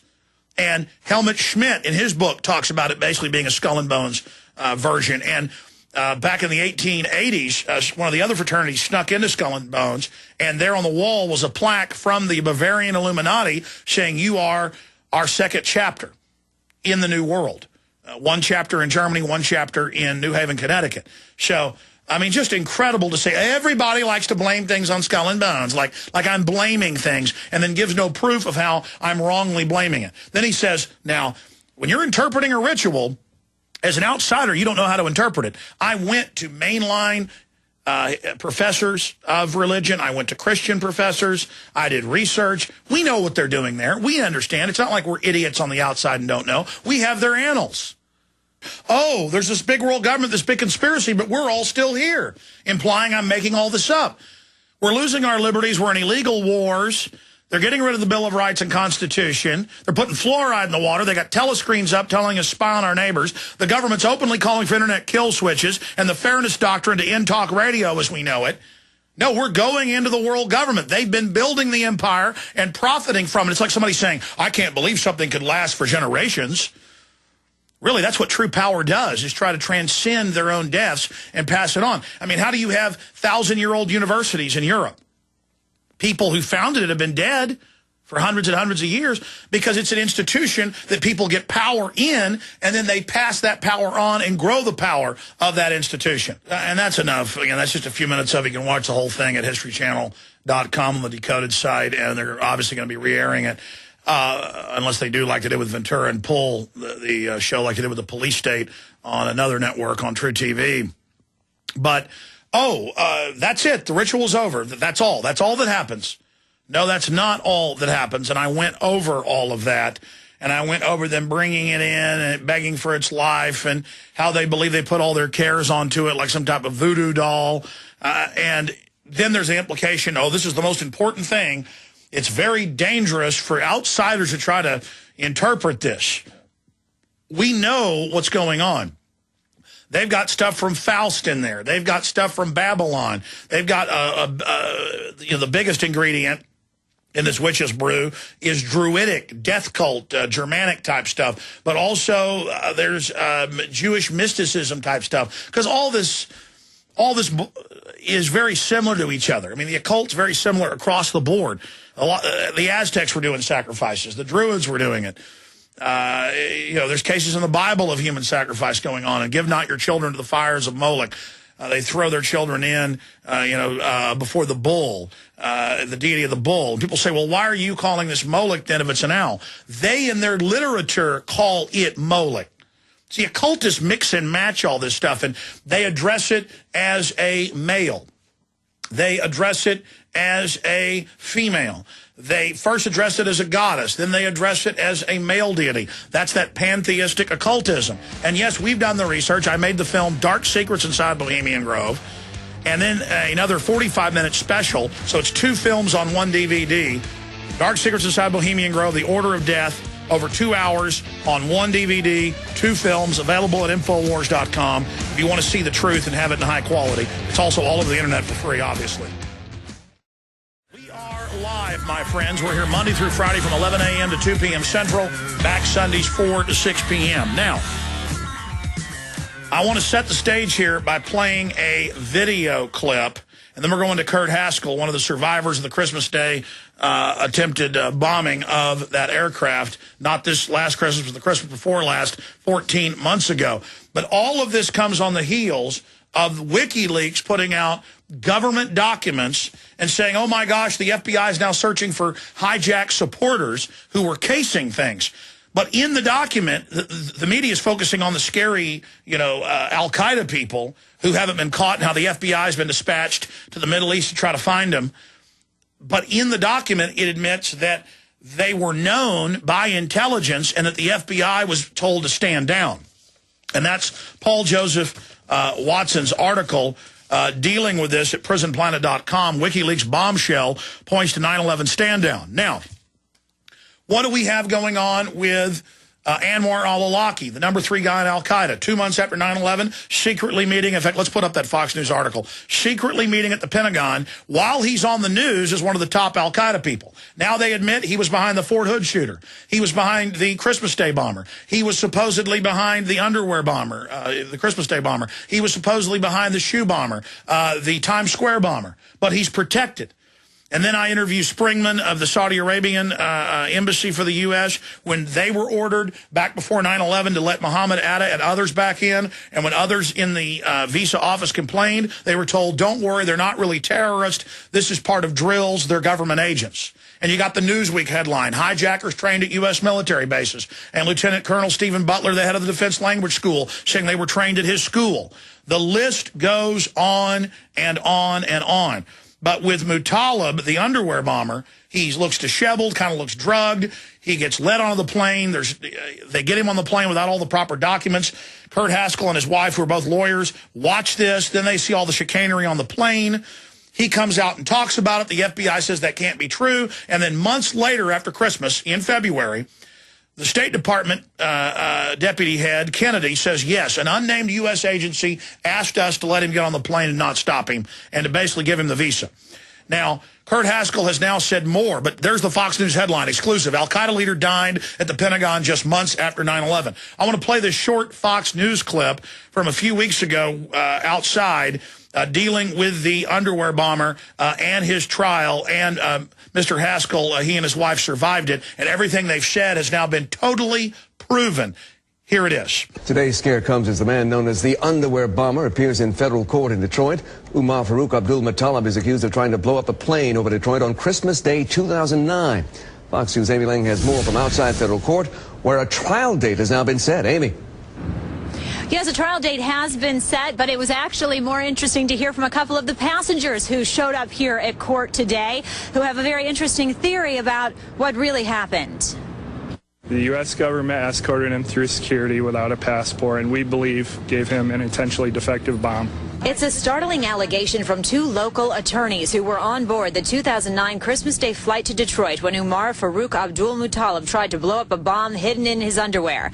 Kurt and Lori Haskell think the U.S. government was behind the whole thing. It was intentional, and it went this far to further the war on terror, to get body scanners in the airports, to increase the TSA's budget, to renew the Patriot Act, and whatever other reasons you want to list. The Haskell say in Amsterdam, before boarding the flight to Detroit, they witnessed Abdulmutallab arguing with a ticket agent at the gate because he didn't have a passport, when a man in a tan suit with an American accent intervened. The ticket agent did not want to allow Mutallab on the flight, and this man was very insistent of it.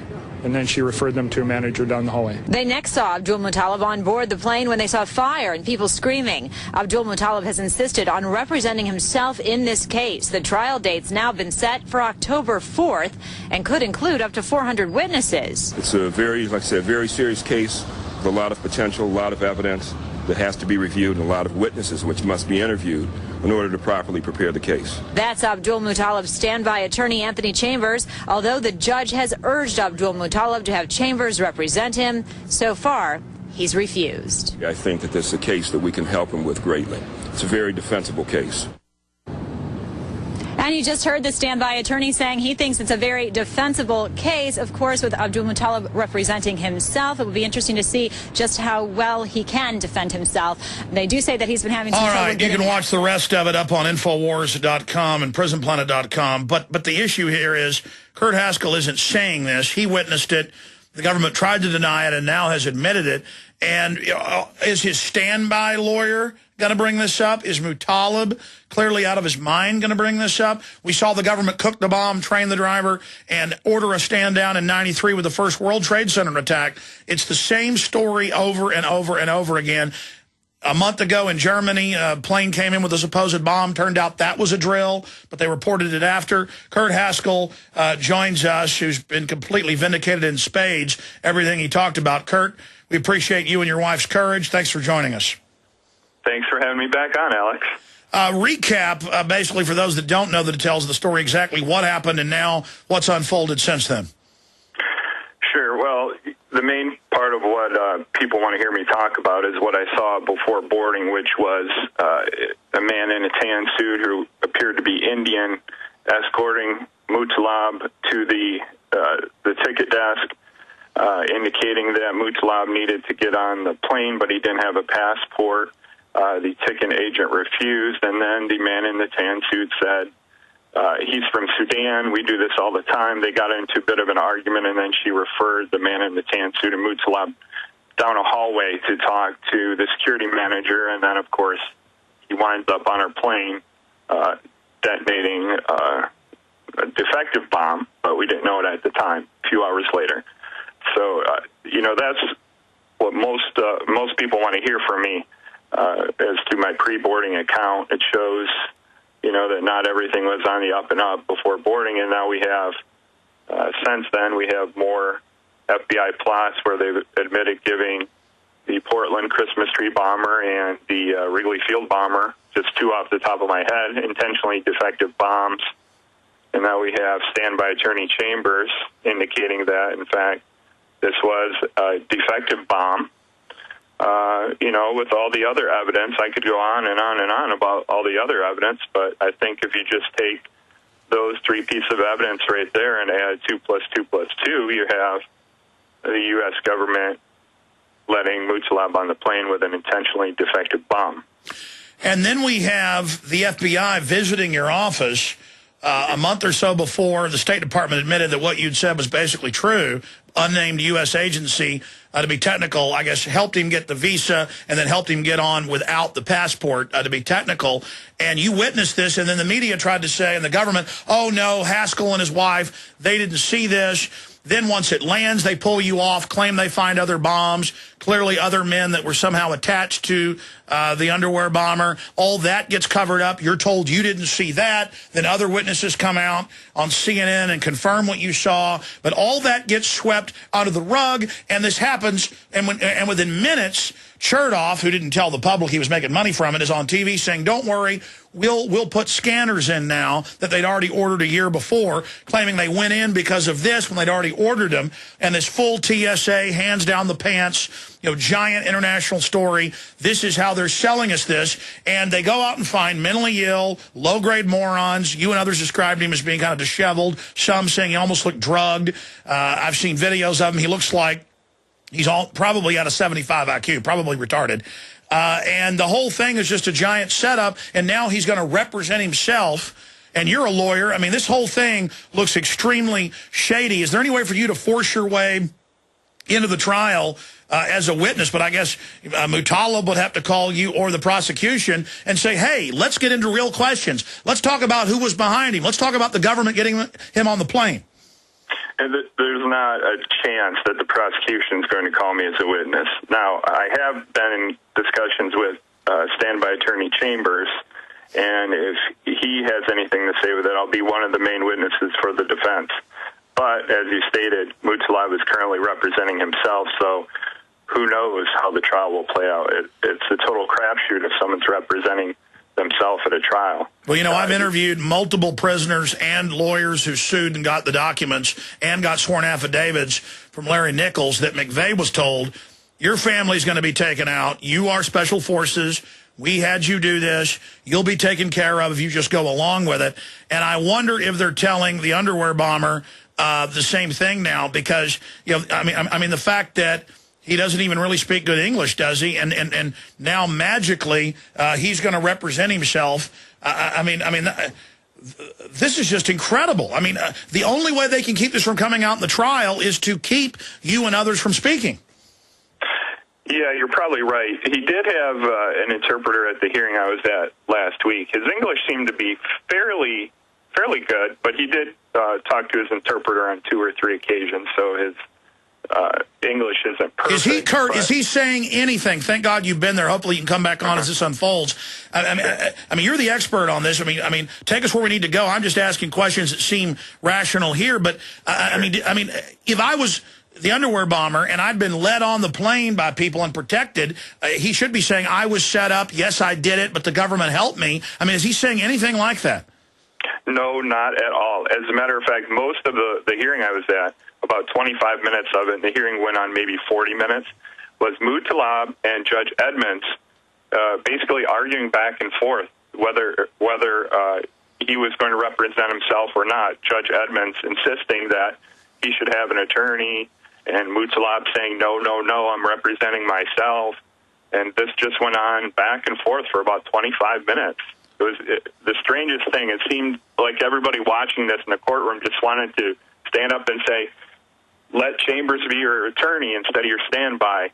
Everyone was on the edge of their seat waiting for Mutallab to say that, and he never did. And eventually Judge Edmonds gave up on this argument. But your point is basically a point that I was thinking of, too. There's only really 3 explanations why he's representing himself.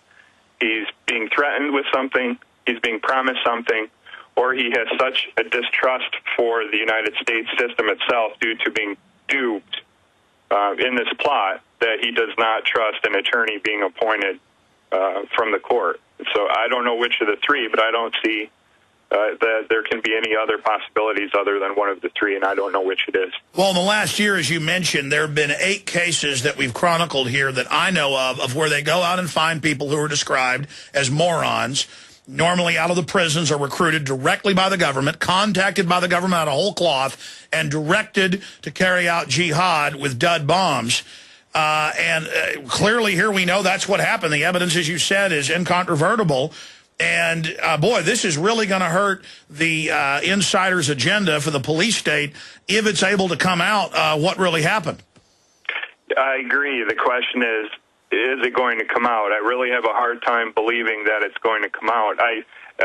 Until the hearing last week, I was adamant that there would be a plea deal in this case and no trial. And now I'm convinced there will not be a plea deal and that this will go to a trial based on what I saw at the last hearing. So my question then is, how does this not come out? And probably the most logical answer is that Mutallab represents himself and does such a bad job of putting on his case that the real evidence doesn't come out. Probably the most likely scenario. I'm sure there would be some others, but that's probably the most likely scenario what's going to happen. I know that in some types of court cases you can have an amicus brief or someone from the outside who claims they have some type of standing. You're one of the survivors, the victims of this government moron plot, patsy plot. I mean, is there some legal maneuver for you to insert yourself in there? I don't think there is, Alex. Nothing that I know of offhand. If there are any legal geniuses listening to this that thinks maybe there is, let me know. Contact me. I don't think there is. I don't think Judge Edmonds would let me be anywhere near Mutallab as far as representing him.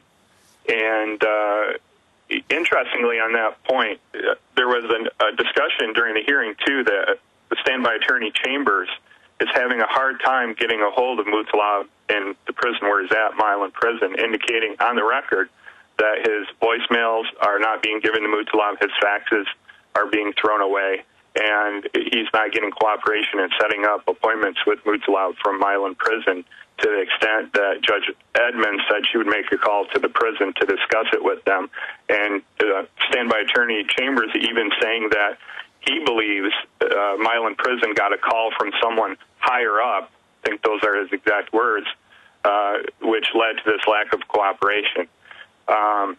If you give me one other second, there's one other thing about the hearing I want to talk about.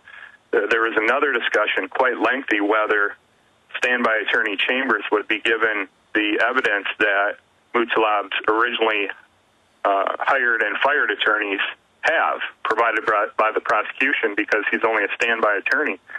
And the government's position was that he should not be given this evidence because it could be subpoenaed or made available to third parties in a possible civil suit against the government, which I thought was kind of interesting that they're concerned about that. Well, that's Bombshell. They're trying to cover up. They don't want anybody to ever hear or who has a brain to be able to talk to Mutallab. Right. The point being that Chambers is not his actual attorney, so therefore there's no attorney-client privilege. So everything that Mutallab tells Chambers, other parties such as myself in a possible civil suit could obtain.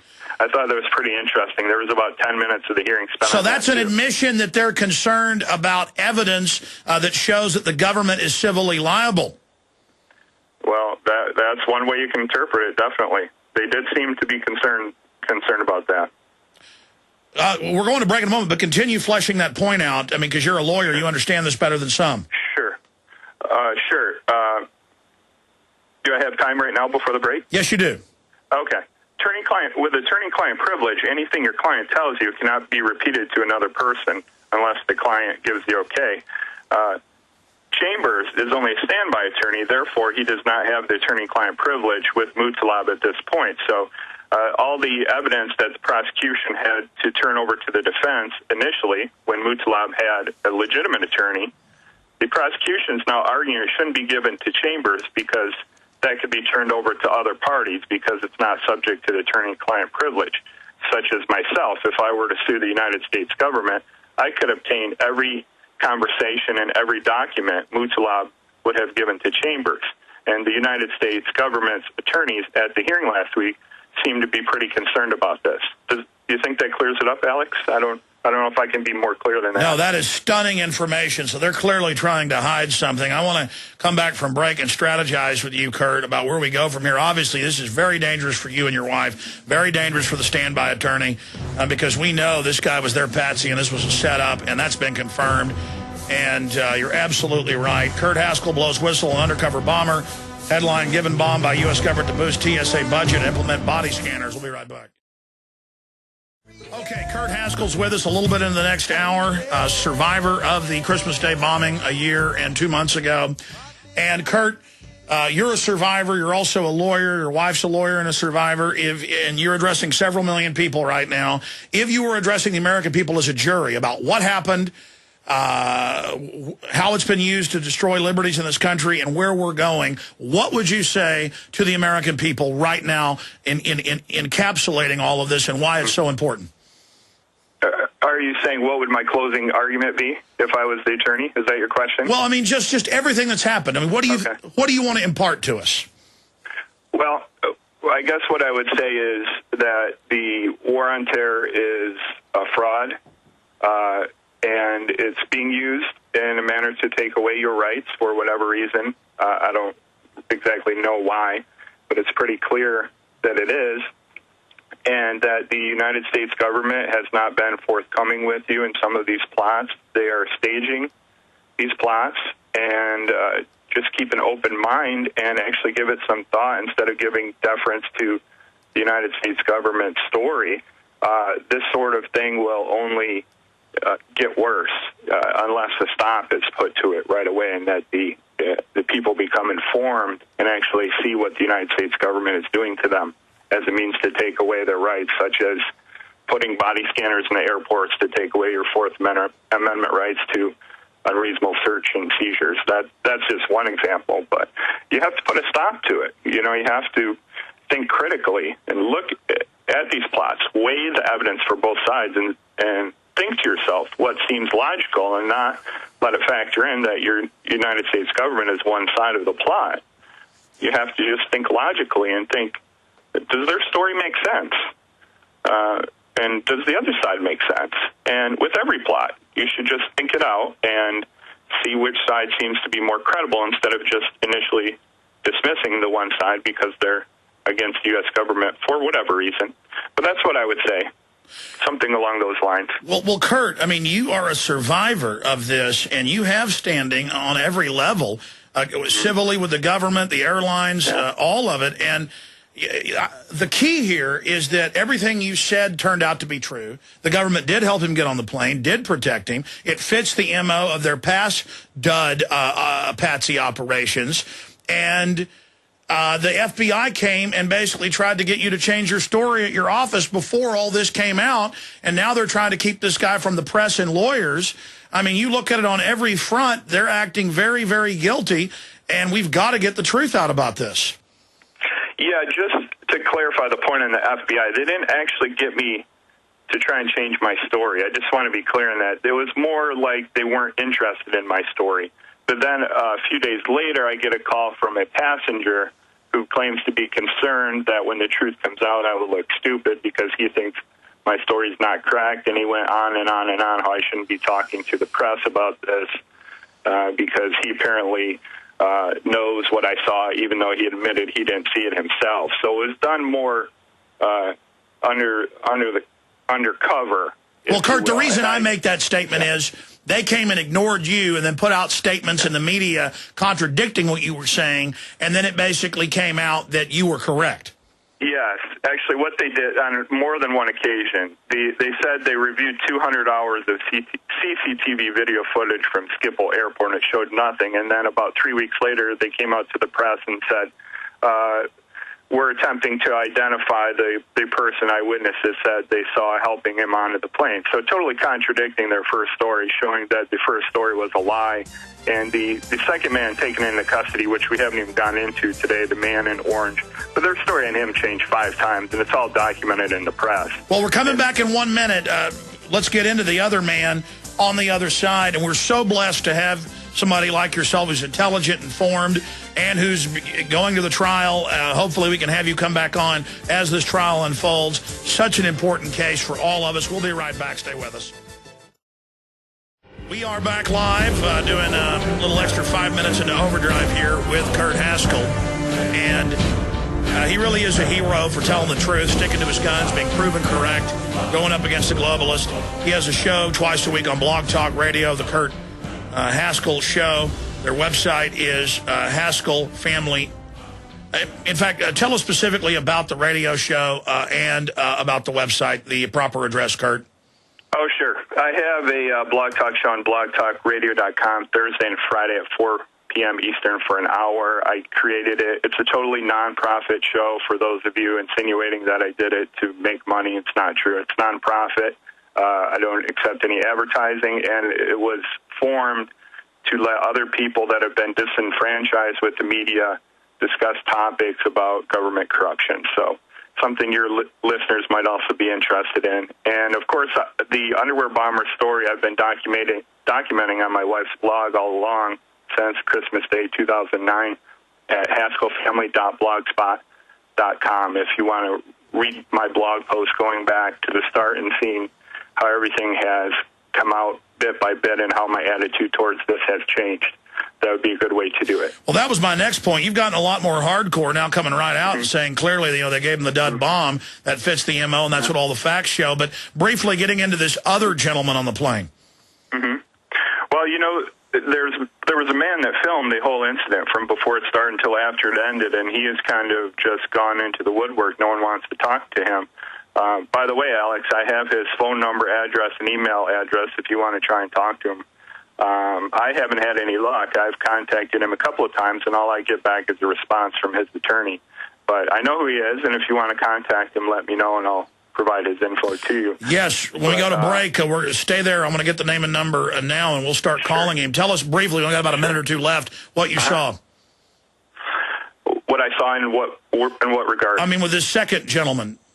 Okay, now I didn't see the cameraman because my view of him was blocked by the bathroom, but what other passengers have said is before the attempted bombing happened, he whipped out a camcorder and started filming. He filmed all the way through it until after it ended, and mind you, this is in the middle of a terrorist attack as our plane is burning. Its bomb didn't blow up, but it started a fire, and everyone in the plane thought our plane was going down and we're going to die, so it's highly suspicious that someone would whip out a camcorder, film it all the way through, not put it down, and not only that, but he pulled it out before the incident started. So it's highly suspicious, especially if you it in the context of all this other evidence that we have. Sure, this would point towards a government handler who wants to have the video to scare folks even more on the news and to also help them in the court case. Well, it's highly suspicious. Again, I don't know what person in their right mind, when you think you're going to die, whips out a camcorder. It's just incomprehensible. Well, some people might do that, but if he's videotaping beforehand, maybe there's a reason for it. Maybe, he's a wonderful guy, but the whole thing is very, very suspicious, Kurt, and it's clear we're going to need to talk to you again about this very, very soon as the trial of the underwear bomber unfolds. We really want to thank you for all you've done, and folks should check out the Blog Talk Radio Show, and they should also check out the Haskell Family blog. And just, again, we're going to put you on hold as this segment ends and get the name and number of the supposed video person. I'm sorry, go ahead. No, that's fine. Yeah, I think, if any of your listeners are skeptical as to my story at all, I would just encourage you to look at all the evidence. There's a damning amount of evidence that shows that my position is actually correct. So don't just look at one piece or two. There's at least 30 different bits of evidence, which I gave to Amy Lang as evidence that she requested, Amy Lang being the Fox 2 reporter of the clip that you aired earlier.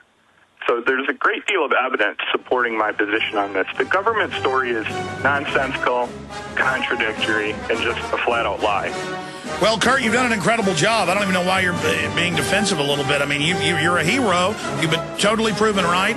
And so what if disinfo people try to lie about you? Folks should go to the website, see the facts for themselves. You and your wife and other witnesses are spot on. And we salute you for defending the liberties of this republic. Stay with us.